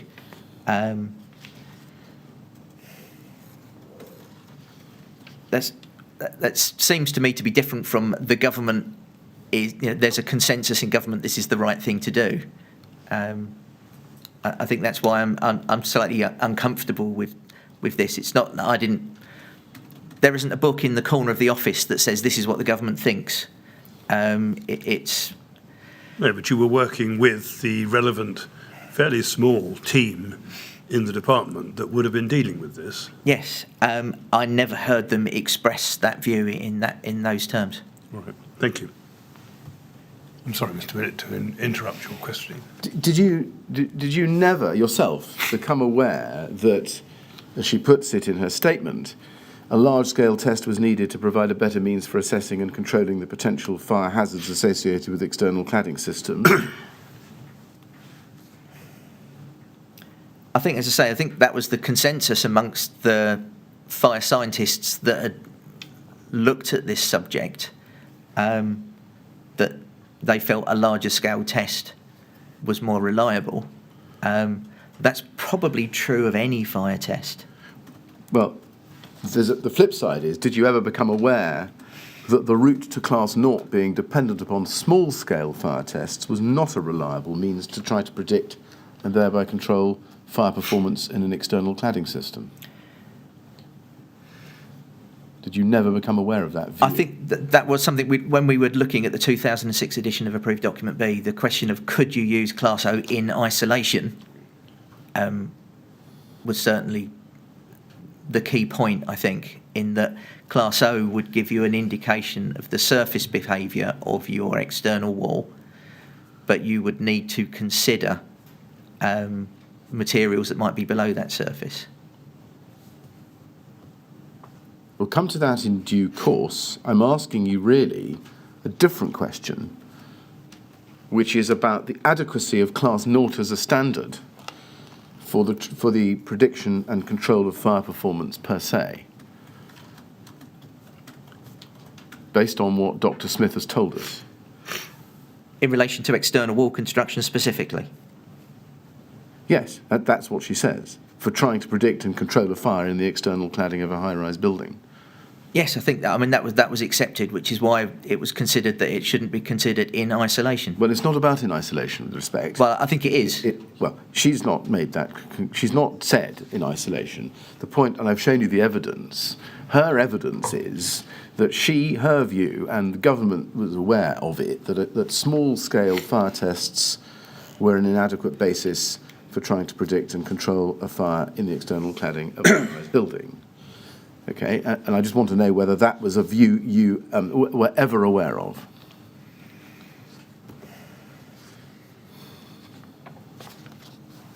Her view. So I'm sorry, this is quite an important point, and I'm trying to make sure I understand your question correctly. I was definitely aware that fire scientists at BRE considered a large-scale test was most appropriate, and therefore they considered that Class O wasn't sufficient.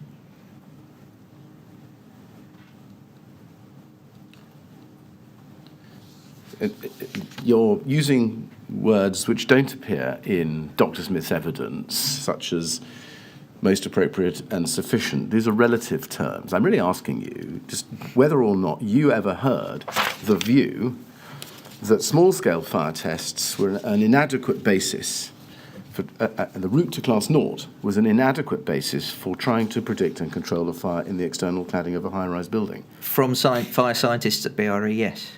You did hear that? Yes. Right. And when was that? Probably when we were working on BR 135, I imagine. In 2003? Yes. So after Garnet? Yes. But not before? That's correct. Right.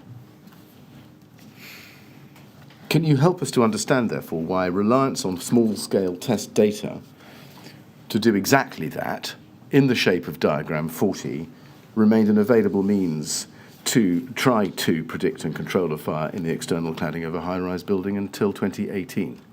I think that was a decision that was made by the department and the government of the day in response to the Select Committee's recommendations. Well, that decision was made, and we're going to come to it, in April 2000, wasn't it? I believe so, yes. Right.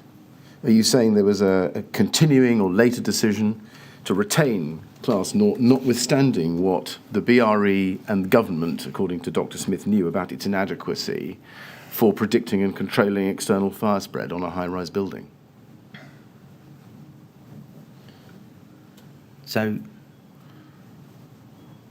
what the Select Committee had in 2000, the government of the day had decided, and the department had decided, not to implement a large-scale test as being the only option, and to retain small-scale testing. And so that decision continued. When I was looking at the issue for the 2006 edition of Approved Document B, we were aware that you shouldn't consider Class O in isolation because it had a tendency to focus, depending on the type of construction and the material you're looking at, it wouldn't necessarily tell you what was going on beneath the surface of the system you were looking at. Right. Well, we'll come to revisit that question as we go through the history. I don't doubt it. I'm sure. But just at the moment, could you just tell us, what was the point of diagram 40 in Class 0?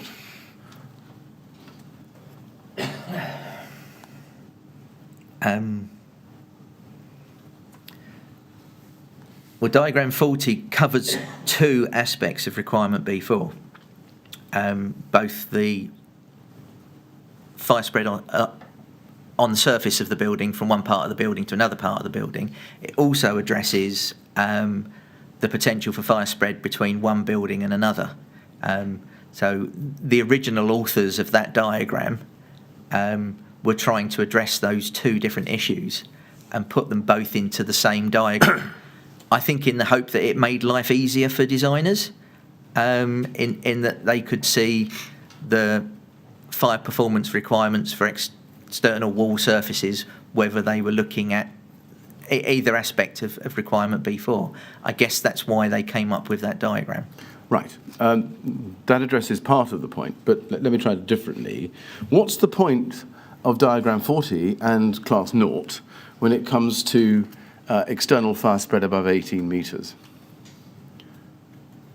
I think I see your point. My understanding is that, or certainly how it evolved over time, is that diagram 40 was focused on surface performance, and there are additional provisions that dealt with things below the surface that allowed resolving some of the problems you have with thin decorative finishes. It's a problem that seems to reoccur in fire testing, that decorative finishes like sort of the thickness of paint, so very thin things, would often give you a classification which wasn't representative of the actual fire risk. And so over time the guidance had evolved to try and allow people to paint things without prohibiting that. And I think that's why it became quite as complex as it has. It's a universal problem with building regulations, is that there's seldom a simple answer to any question. So you start with a straightforward provision and then end up with, I'm not sure if relaxations is the right term, but less onerous provisions for certain situations, which is why you often end up with what looks like a very complex set of rules. Once you became aware, as you've told us, that the BRE's view, at least the BRE's view, was that small-scale fire tests were an inadequate basis for trying to predict and control the fire in the external cladding of a high-rise building, as learnt from Nosley, why wasn't any thought given, as it appears it wasn't, to confining those aspects of diagram 40 above 18 metres simply to finishes and paint rather than external walls?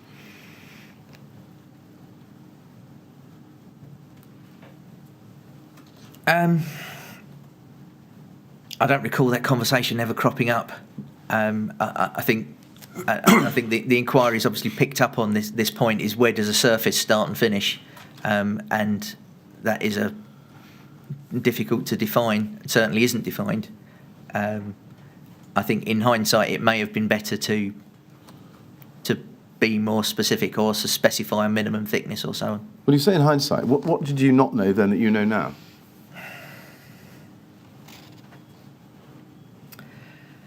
Let's take 2003 as your starting date.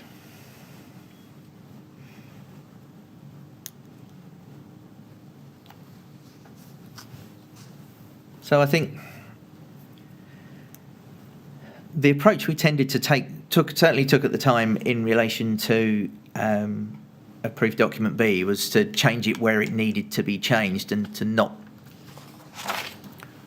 focus on those issues that hadn't cropped up in the process that we were looking at, and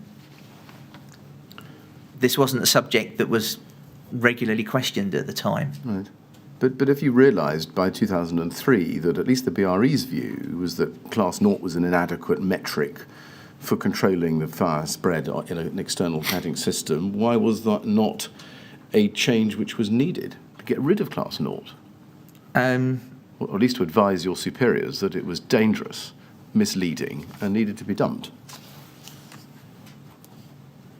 I think the department, in the period in response to the Select Committee inquiry, the the department, the government of the day, had decided that it didn't want to impose the large-scale test to all systems, and it was probably trying to take a more proportionate approach.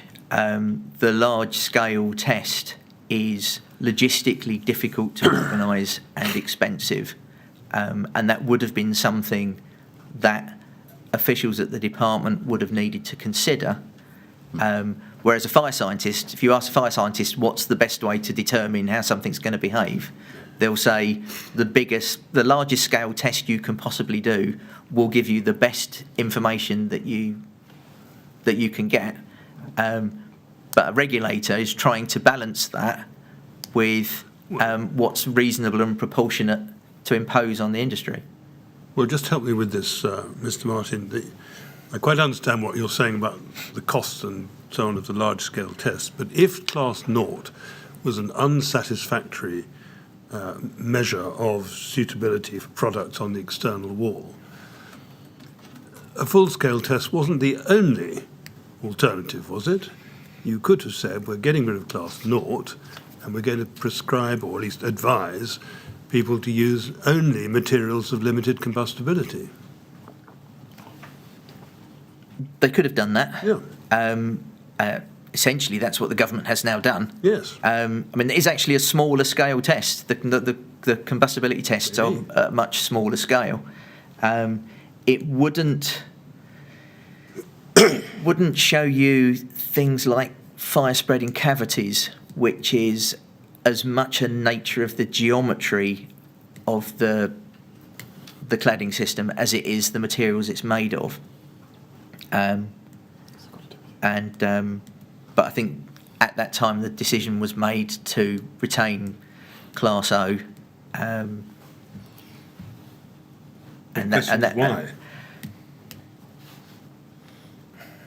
I don't know at the time. Is the honest answer, sir. Right. Thank you very much. When you arrived at the BRE or in the years thereafter, did anybody mention to you the work done by Dr. Connolly, Raymond Connolly, in 1994? I was aware of it in general. So when I worked the first time it cropped up was after the Garnet Court fire happened shortly after I joined BRE. And the work that we were commissioned to do on BR 135 followed on from that. That was the point at which I became familiar with what became the large-scale cladding test. Right. So it was in that time, and that test had been developed over many years, I think. Which test? What's become 814. So Fire Note 3, Fire Note 9. Yes. Right. Can I just show you the Connolly report, please? BRE 3047667. Now, this is his statement. And if we go, please, to page 12, it's his statement of the inquiry. And he says on page 12, if you go to little g, and he refers there to some history, and in halfway down that paragraph says, the BRE tests only confirm what was already publicly recognised by the department as likely to be the case. The problem at the time is that there was no further guidance offered in the approved document B beyond the open-ended statement to the effect that Class 0 performance of itself may not be sufficient, and that the associated restriction requiring story-level cavity barriers was problematic in practice due to dampness.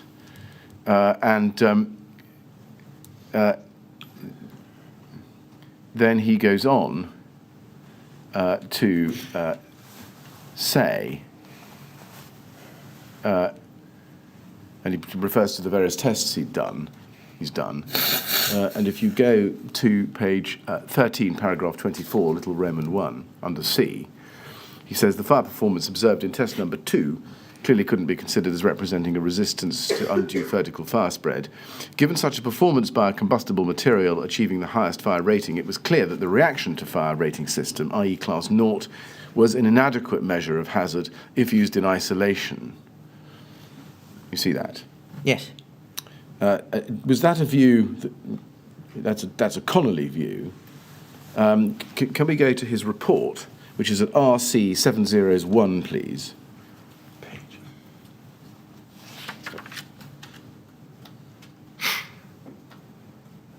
RCO, there it is, and that's dated April 1994, and it's authored by Raymond Connolly, and it says investigation of the behaviour of external cladding systems in fire, report on 10 full-scale fire tests.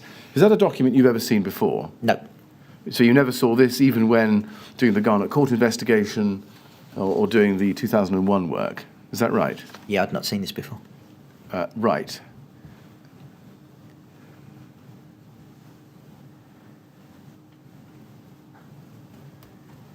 So you've never been shown this report and it's never come up in any discussion, is that right? That's right. I see, okay. Well, maybe we'll come back to that in due course. Let's move then to the Garnet Court fire in June 1999. Now, like Nosley Heights, I think you'll recall that this was a local authority block of flats which had been refurbished, in this case in 1991, ironically, and clad in GRP panels, yes? Yes. You'll remember that. If you go to BRE 50697,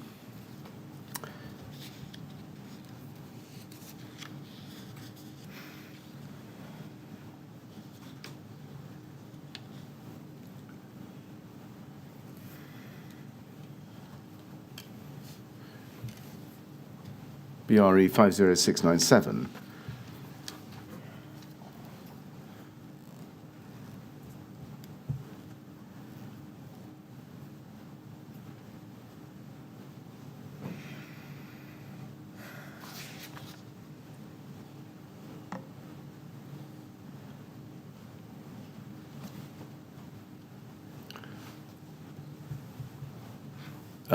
I don't think that's what we need. We can find that. But let's go to page 27 in that. Oh, well.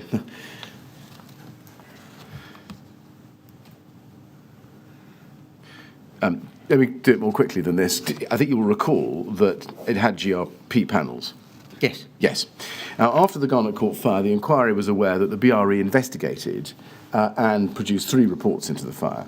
And just tick these off with me, if you would. The first one was dated the 8th of September 1999 and prepared for the North Ayrshire Council, bearing the reference 79902. Let's have that up. BRE 3035377.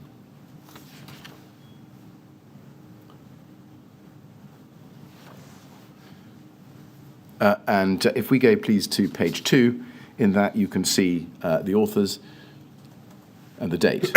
And the authors are Penny Morgan, Brian Martin, that's you, and Tony Morris, yes? Yes. And the date is August 1999, signed by Nigel Smithies on the 8th of September 1999, yes? Yes. Yes.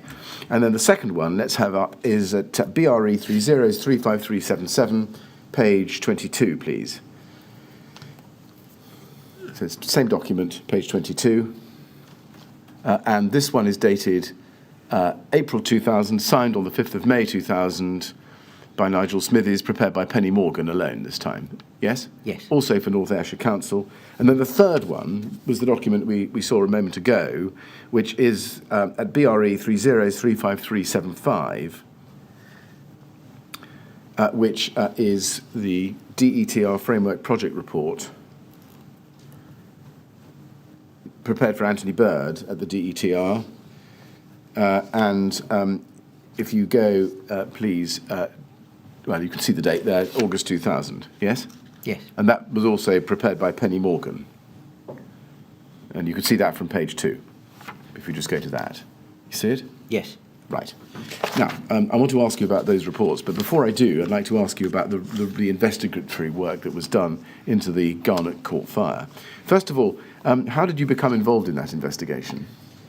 So this was shortly after I joined BRE, and I was invited to join the team that was investigating it. I think principally because it was an opportunity for experience of fire investigation, which is not something I'd dealt with before. Well, so you had no training or experience in fire investigation? That's right. So you were put on it to learn, as it were? Yes, I mean, I had a background in construction technology, so I think they thought I might be useful, but I'm not a trained fire investigator. Right, you say background in construction technology. What do you mean by that? I thought you were a BCO. The technology of construction is what somebody working in construction would know about. So, I don't understand. You had a history of 9 years of working in building control at three Yes. different local authorities. How did that give you a background in construction technology? that's what. So the subject of construction technology is something that when you're a student of construction, you will study construction law and construction finance, and construction technology is the subject of the technology of construction. So as a building control officer and somebody who worked in construction all their life up to that point, I was knowledgeable about how buildings were constructed, which is the subject of construction technology. Right. All right. Well, let's go to the report, please. Page 5. I'm sorry, we need to go back to the first report. BRE 000-35377, page 5. We can see in the first paragraph on that page the date of the fire. And if you look at 2, description of the project, you can see in the first paragraph there that in the second sentence, the first phase was for a small team to visit the site on 3rd of August. The team comprised Penny Morgan, Brian Martin and Tony Morris of the Centre for Fire Protection Systems and Charles Sterling from ScotLab, another part of BRE. Now, just focusing on the date here, this is 3rd of August 1999, so about 6 weeks after the fire itself. How long had you been at the BRE when you were dispatched to Irvine to visit the site? I'd be surprised if it was a month. I remember it happening very quickly after I joined. Right. Remember the fire happening very quickly, or the instruction to go up there? Both. I see. You say both, so you must have joined before June. I guess so. Right. Now, let's look at this a bit more closely. If we go, please, to BRE 3035376, page 14, we've got some photographs of your, well, of what we think is you during the site visit. If you look at the bottom photograph on that page, is that you in the cornflower blue shirt? Does look like me, yes. That may be a matter of opinion, but it was a long time ago. What was the purpose of your visiting the site? What were you looking at? We were trying to understand the construction that had been used and how it had contributed to the spread of the fire. Did you take any samples of anything during your visit? Do you remember? I don't remember, but I'd be surprised if we didn't. Did you remember noting anything unusual during your visit? The thing I most remember about the system of cladding that had been used on this building, it wasn't a very sophisticated form of GRP. If you've ever repaired a car or perhaps made a canoe in the Scouts with fiberglass, that's essentially the material they were using. So very low-tech approach to providing a waterproof layer on one part of the building. It was obviously something that was likely to become involved in a fire and result in fire spread. Had you come across it before in an external cladding system? No, I thought it was really strange to find anyone using that material in that way. Were you also part of the team who visited North Ayrshire Council to discuss the building and the remedial measures?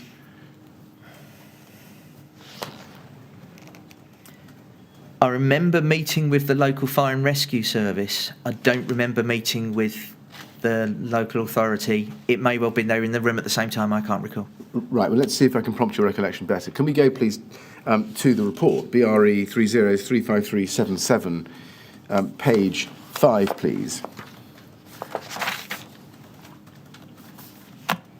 And you can see there in the second paragraph under description of the project, it says this: the BRE team met with Jim Paul and Graham Wallace of Technical Services, North Ayrshire Council, at their Purston House offices to discuss the building and the remedial measures. A small team of Strathclyde firefighters, led by Divisional Officer Ian Skade, joined the meeting and gave a short briefing on the fire. They also brought and showed a 7-minute security video from Tesco's of the fire from approximately 13:05 hours. Do you remember that briefing? So I definitely remember talking to the firefighters.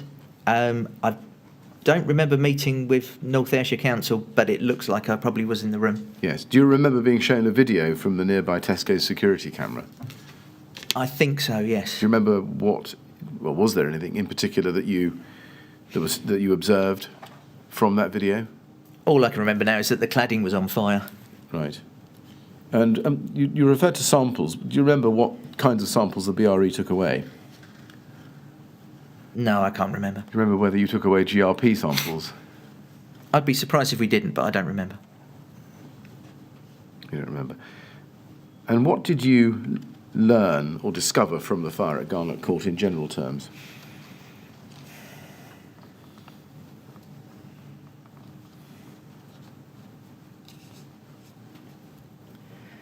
In a way, there wasn't that much to learn from it. It was self-evident that the cladding system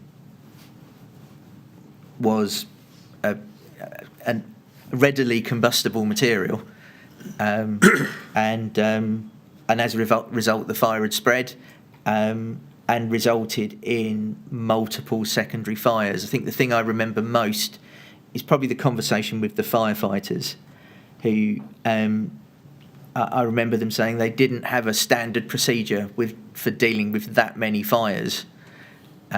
So they essentially came up with one, which was to systematically work their way up through the building until they'd extinguished them all. So there was I don't think the fires spread from each, whilst there was a fire on nearly every floor that was adjacent to the section of cladding that was on fire, the fire hadn't spread internally to the other flats.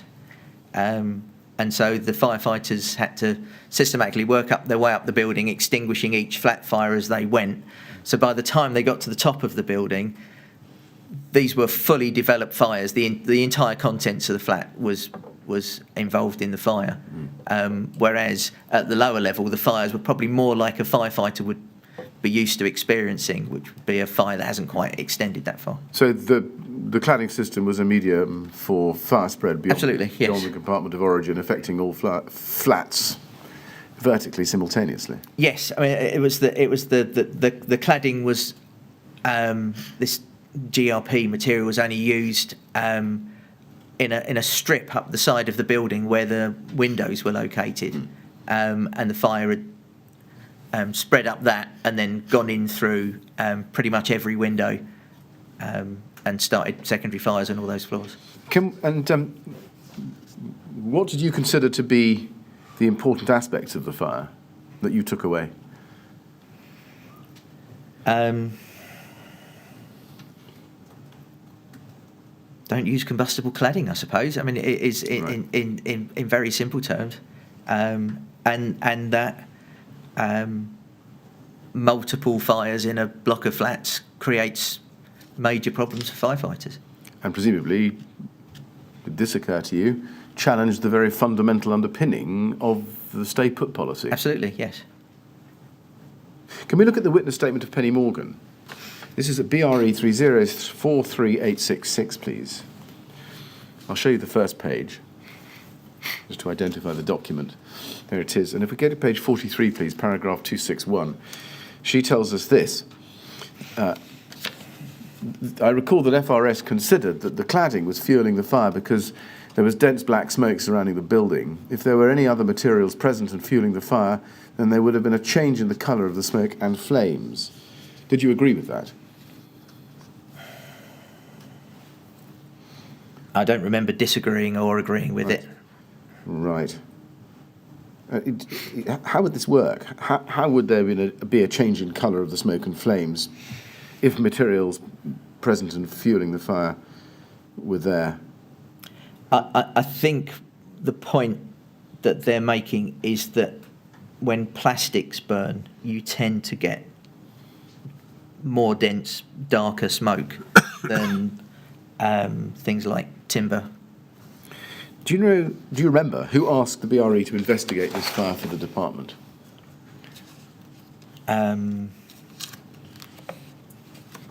It would have, whoever was the policy lead at the time was probably Tony Edwards. Now, if we go within this statement, please, to page 40, let's look at paragraphs 241 and 242.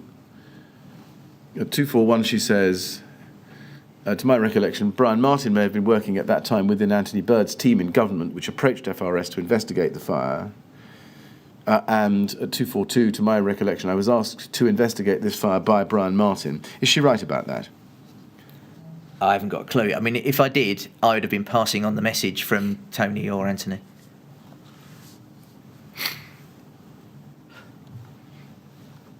Right. So at this stage, this is before, is this right, before August 1999, you were the messenger, were you, for Tony, that's Anthony Bird. So it's Tony is Tony Edwards, who would have been I see. grade 7. But either way, the government. Yes. Right. Immediately after a fire, you generally want to respond quickly. If you want to understand what's happened in a fire, you need to get there before people have started start clearing up.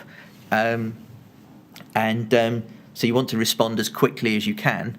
I might have been the only person in the office. I might have spoken to Mr. Bird or Mr. Edwards, and it might be that I was passing that message on.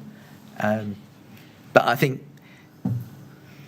it would have been a slightly complex question because the fire was in Scotland and the department's remit is principally England.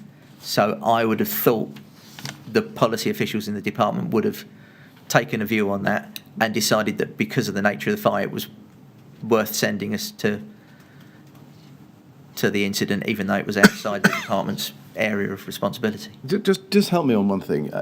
Had you already been seconded to the department before the BRE was instructed to investigate it?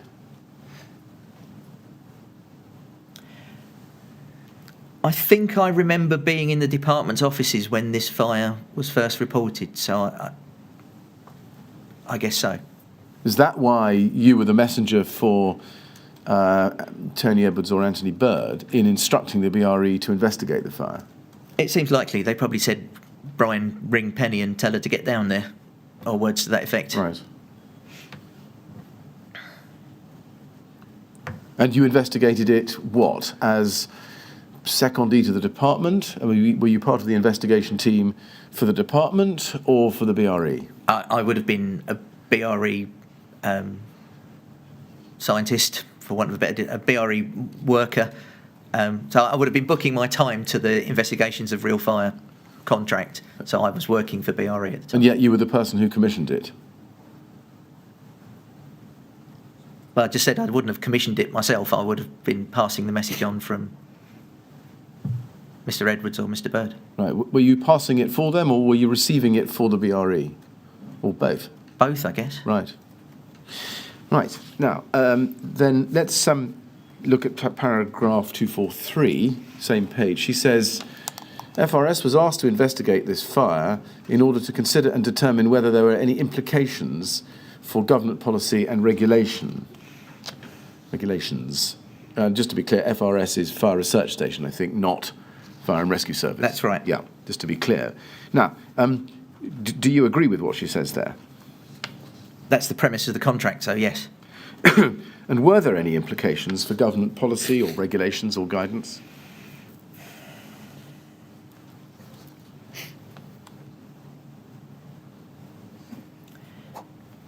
To say, in a way, there wasn't that much to learn from this fire. It reconfirmed what was already, the general principle that you should avoid external fire spread was already a provision in the building regulations. It was an obviously combustible material that had been put on the external surface of the building. So did it confirm to you what you told us a moment ago? Don't use combustible cladding. Pretty much, yes. Right. Was that message, blunt though it may have been, passed back to government? Don't use combustible cladding? When I say passed back to government, you were half the week there.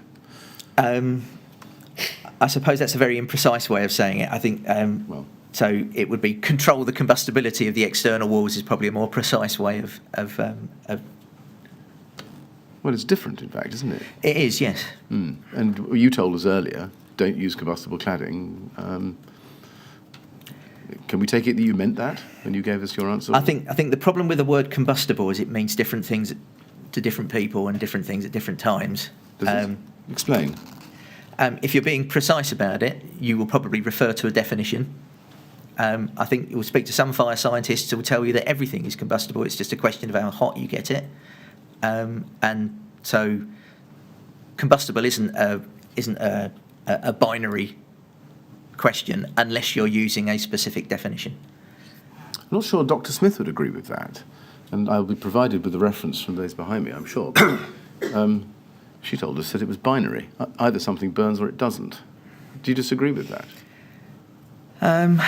She's better qualified than me to respond to that. I certainly have experienced fire scientists use the phrase "everything burns." It's just a question of how hot you get it is. But there are temperatures which you would not expect to experience. I think, to be fair, Dr. Smith made that remark in the context of the debate about limited combustibility, which she regarded as a very imprecise expression. So she was saying, well, once something is combustible, limiting the extent of the combustibility is rather pointless. So, in other words, that was the origin of her comment, that something is either non-combustible or it's combustible.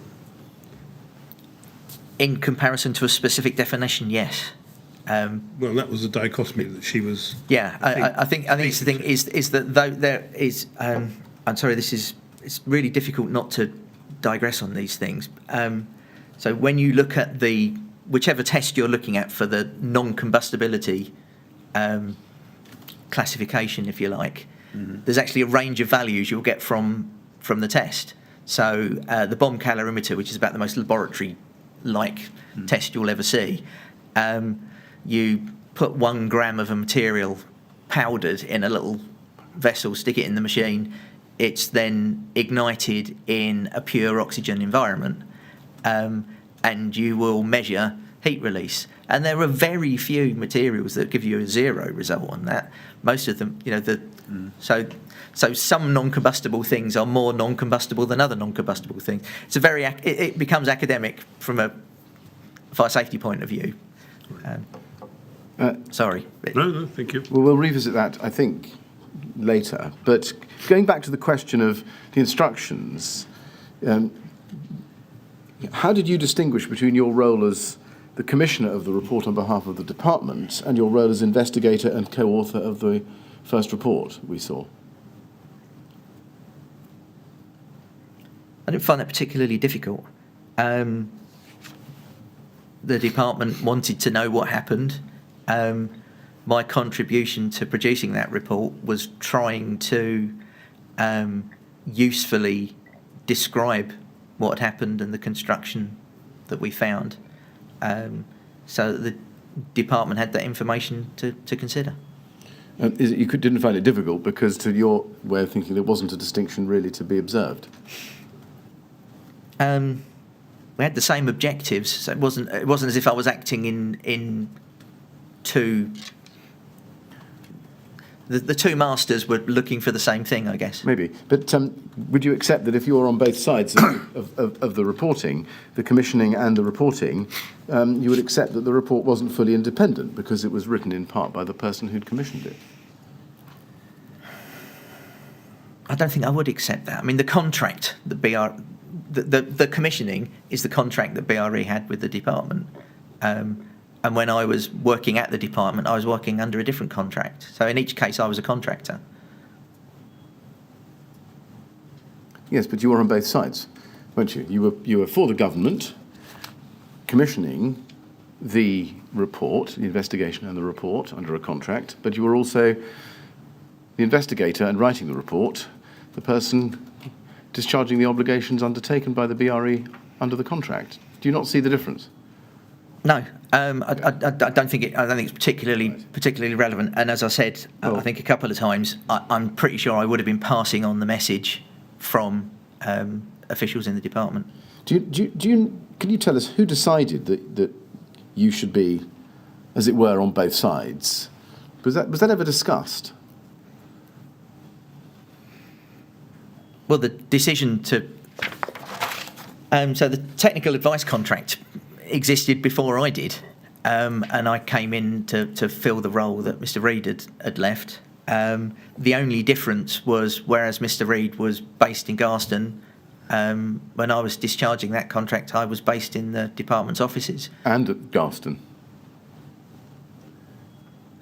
Yes, but I wasn't, when I was at Garston, I wasn't necessarily working under that contract. If there was something that the government, the department, didn't want to appear in the report that went to it for any reason, you were, weren't you, in the best position to know what that was? If that ever arose, I guess I would have known that. It's not something I ever experienced. You would also have been in the position to ensure that if the government didn't want something to appear in the report, that it didn't appear, because you were on the drafting side. I would have to tell my colleagues to take something out of a report because the department didn't want it in the report. I don't think any of them would have I don't think anyone would have accepted that as an instruction. Maybe, but do you accept that you were in that position? By virtue of Potentially, yes. Yes, thank you. Now, then going back to the reports, I want to just show them that, again, we saw that you were one of the authors of the first report, the 8th of September 1999 report, yes? Yes. Done for North Ayrshire Council. Were you also involved in any way in producing the other two reports we looked at, the May 2000 report for North Ayrshire and the August 2000 report for the department? I don't think so. Have you read those other two reports? No. Never? I may have done. I have no recollection of reading them. Right. Let's then see how we go with this. But can we go to BRE 3035378? And this is page 19 in this long run of material. Page 19, and there's an email here, first email in the chain, which is the second one down on the page. The first one is not very easy to read. And it's from Penny Morgan to Charles Sterling, you and Sarah Colwell on the 16th of August 1999. Dear all, I attach my draft report and covering letter. Please amend as you wish and forward to Martin Shipp, who will sign it off. There is a hard copy on Brian's desk. All the papers are on my desk. Please show it to Tony Morris for comment too. The photos are not mounted, but numbered on the back, and there's a list of captions. Now, do you think it's likely that you would have read that email at the time? Yes. And can we agree, I think, looking at the date, that the report was the 8th of September report? The first of the three reports. I guess so, yeah. Yeah. Now, we've done a side-by-side comparison of that report, the September 1999 report, and the May 2000 reports on the investigation of the Garnet Court fire, prepared for North Ayrshire Council. And those reports both refer in numerous places to the fact that the cladding at Garnet Court ought to have had a Class 0 classification, whereas the subsequent report to the department makes no mention at all of Class 0. Now, I want to just explore this with you to see if you can assist us. If you go first to the first North Ayrshire report at BRE 3035377, page 6, please. And I'm going to show you this at paragraph 3.1.1, remedial measures towards the bottom of the page, middle of the screen. And it says this: the council have made the decision to remove all the material associated with the 1991 window replacement and start again. Technical services describe their approach, which still has to be finalised.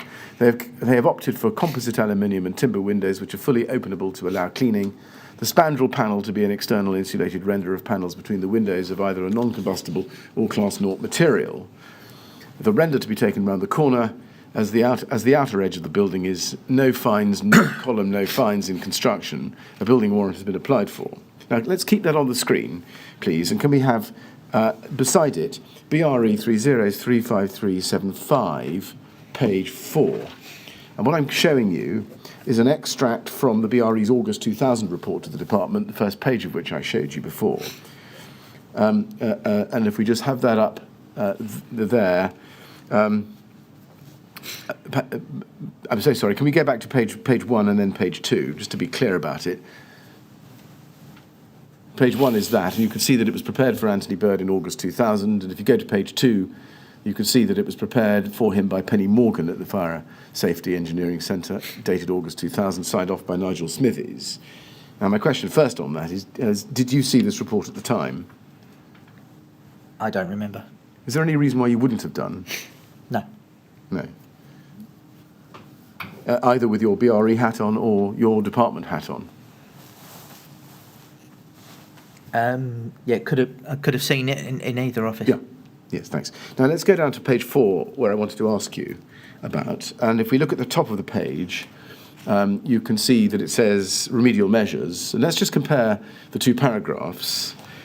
The council have made the decision to remove all the material associated with the 1991 window replacement and start again. Technical services opted for composite aluminium and timber windows, which are fully openable to allow cleaning. The spandrel panel to be an external insulated render of panels between the windows of a non-combustible material. The render to be finished, the render to be taken around the corner, etc., etc. You can see the difference, can't you? Yes. The words "all Class 0 material" have been omitted, haven't they? Yes. They've gone. Otherwise, it's identical. Yes? Yes. Right. That's the first difference. If we then go back to the left-hand side and look at the September 1999 North Ayrshire report and go to page 6, please. Sorry, page 9, please, and go over to page 10. I'd like at the same time to have on the right-hand side of the screen page 7 of that document, BRE 3035375, page 7. I want to do again a compare and contrast exercise. Looking at the left-hand side, if we go back to page 9, where it starts, under discussion,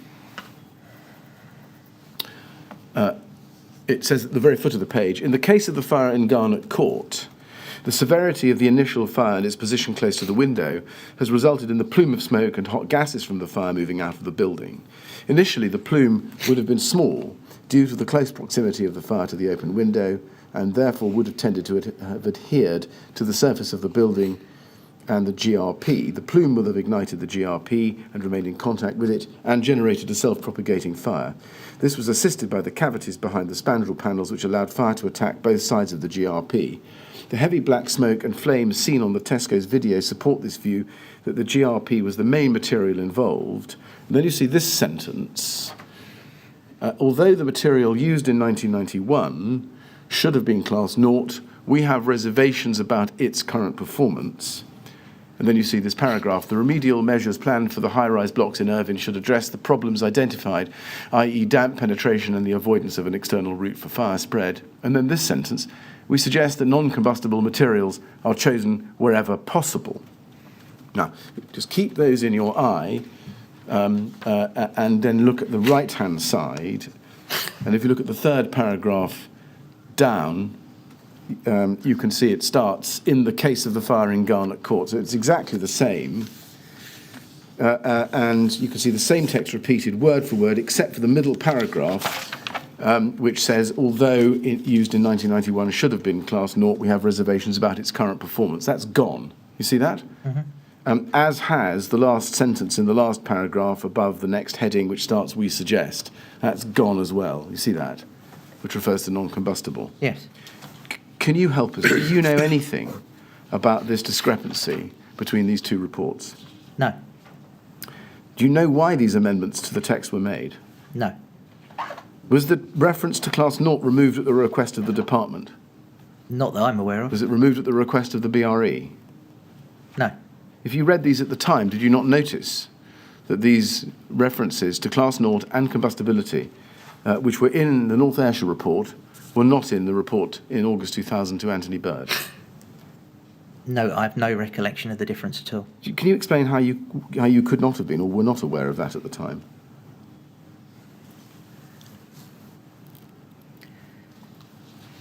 So, again, this is a long time ago, but from recollection, I would have contributed to an initial draft, and I think Penny Morgan subsequently drafted a number of reports for different reasons. So I would have been aware of the reports, but unless she brought my attention to the fact that there were subtle differences in there, I may well not have spotted them, especially given that they're almost exactly the same in all other respects. I probably would have looked at it and thought, oh, she's just taken the text from Report A and plopped it into Report B. You never had a conversation with her about it? If we did, I don't remember it. All I can say, in terms of the comment where it says we have reservations about the performance of the material, it's probably because we are unable to get enough of the material to formally classify it, and so you couldn't categorically say whether something was or wasn't Class O, although it was patently obvious it wasn't Class O. You wouldn't be able to, in writing, say this isn't Class O, which is probably why it says we have reservations about its current performance. Well, do you remember which parts of the first report, which does bear your name, you contributed to? I wouldn't be able to remember that now. I think Penny would have done most of the drafting because she was the lead consultant on that contract, and I would have contributed where I could and helped with the sort of construction-related text that was in there. Well, regulatory construction text, yes, because that's what you were, a translator. Yes. Yes. What expertise did Penny Morgan have about Class 0, combustibility, external fire spread, vertical fire spread, GRP? Was it better than your expertise? She certainly had a lot more experience than me in fire investigation. I think she'd been working on that project for some time. Maybe, but that's fire investigation. Translating the effects of the findings from investigation into regulatory language, that would have been your domain, wouldn't it? Yeah, I think we would have done that collaboratively, and say she's been doing that for a long time. Yes, I mean, can we take it that at least those parts which referred to Class 0 or combustibility, those sort of concepts which are embedded deeply in the proof document B, would have come from you, or to which you would at least have contributed? Yes. Yeah. And therefore, when you, as you might have done, as you say, saw the 2000 version, did you not look to see that those parts of the final job which had come to the department under your commissioning bore and contained the parts to which you had originally contributed? If I did, I don't remember. It would have been a natural thing to do, wouldn't it? I suspect I would have assumed the text was the same. Why would you have assumed it without looking at it? This was the final report commissioned by you and contributed to, in its first version, by you. Well, strictly speaking, it was commissioned by the department, not by me. But I think I would have expected Penny to have brought it to my attention if she'd changed something for some reason. Mr. Chairman, is that a convenient moment?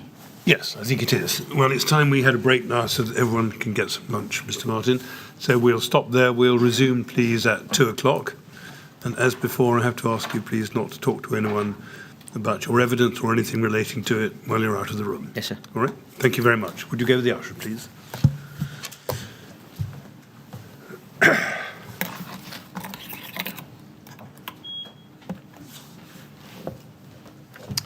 Thank you, Mr. Millett. 2:00, please. Thank you.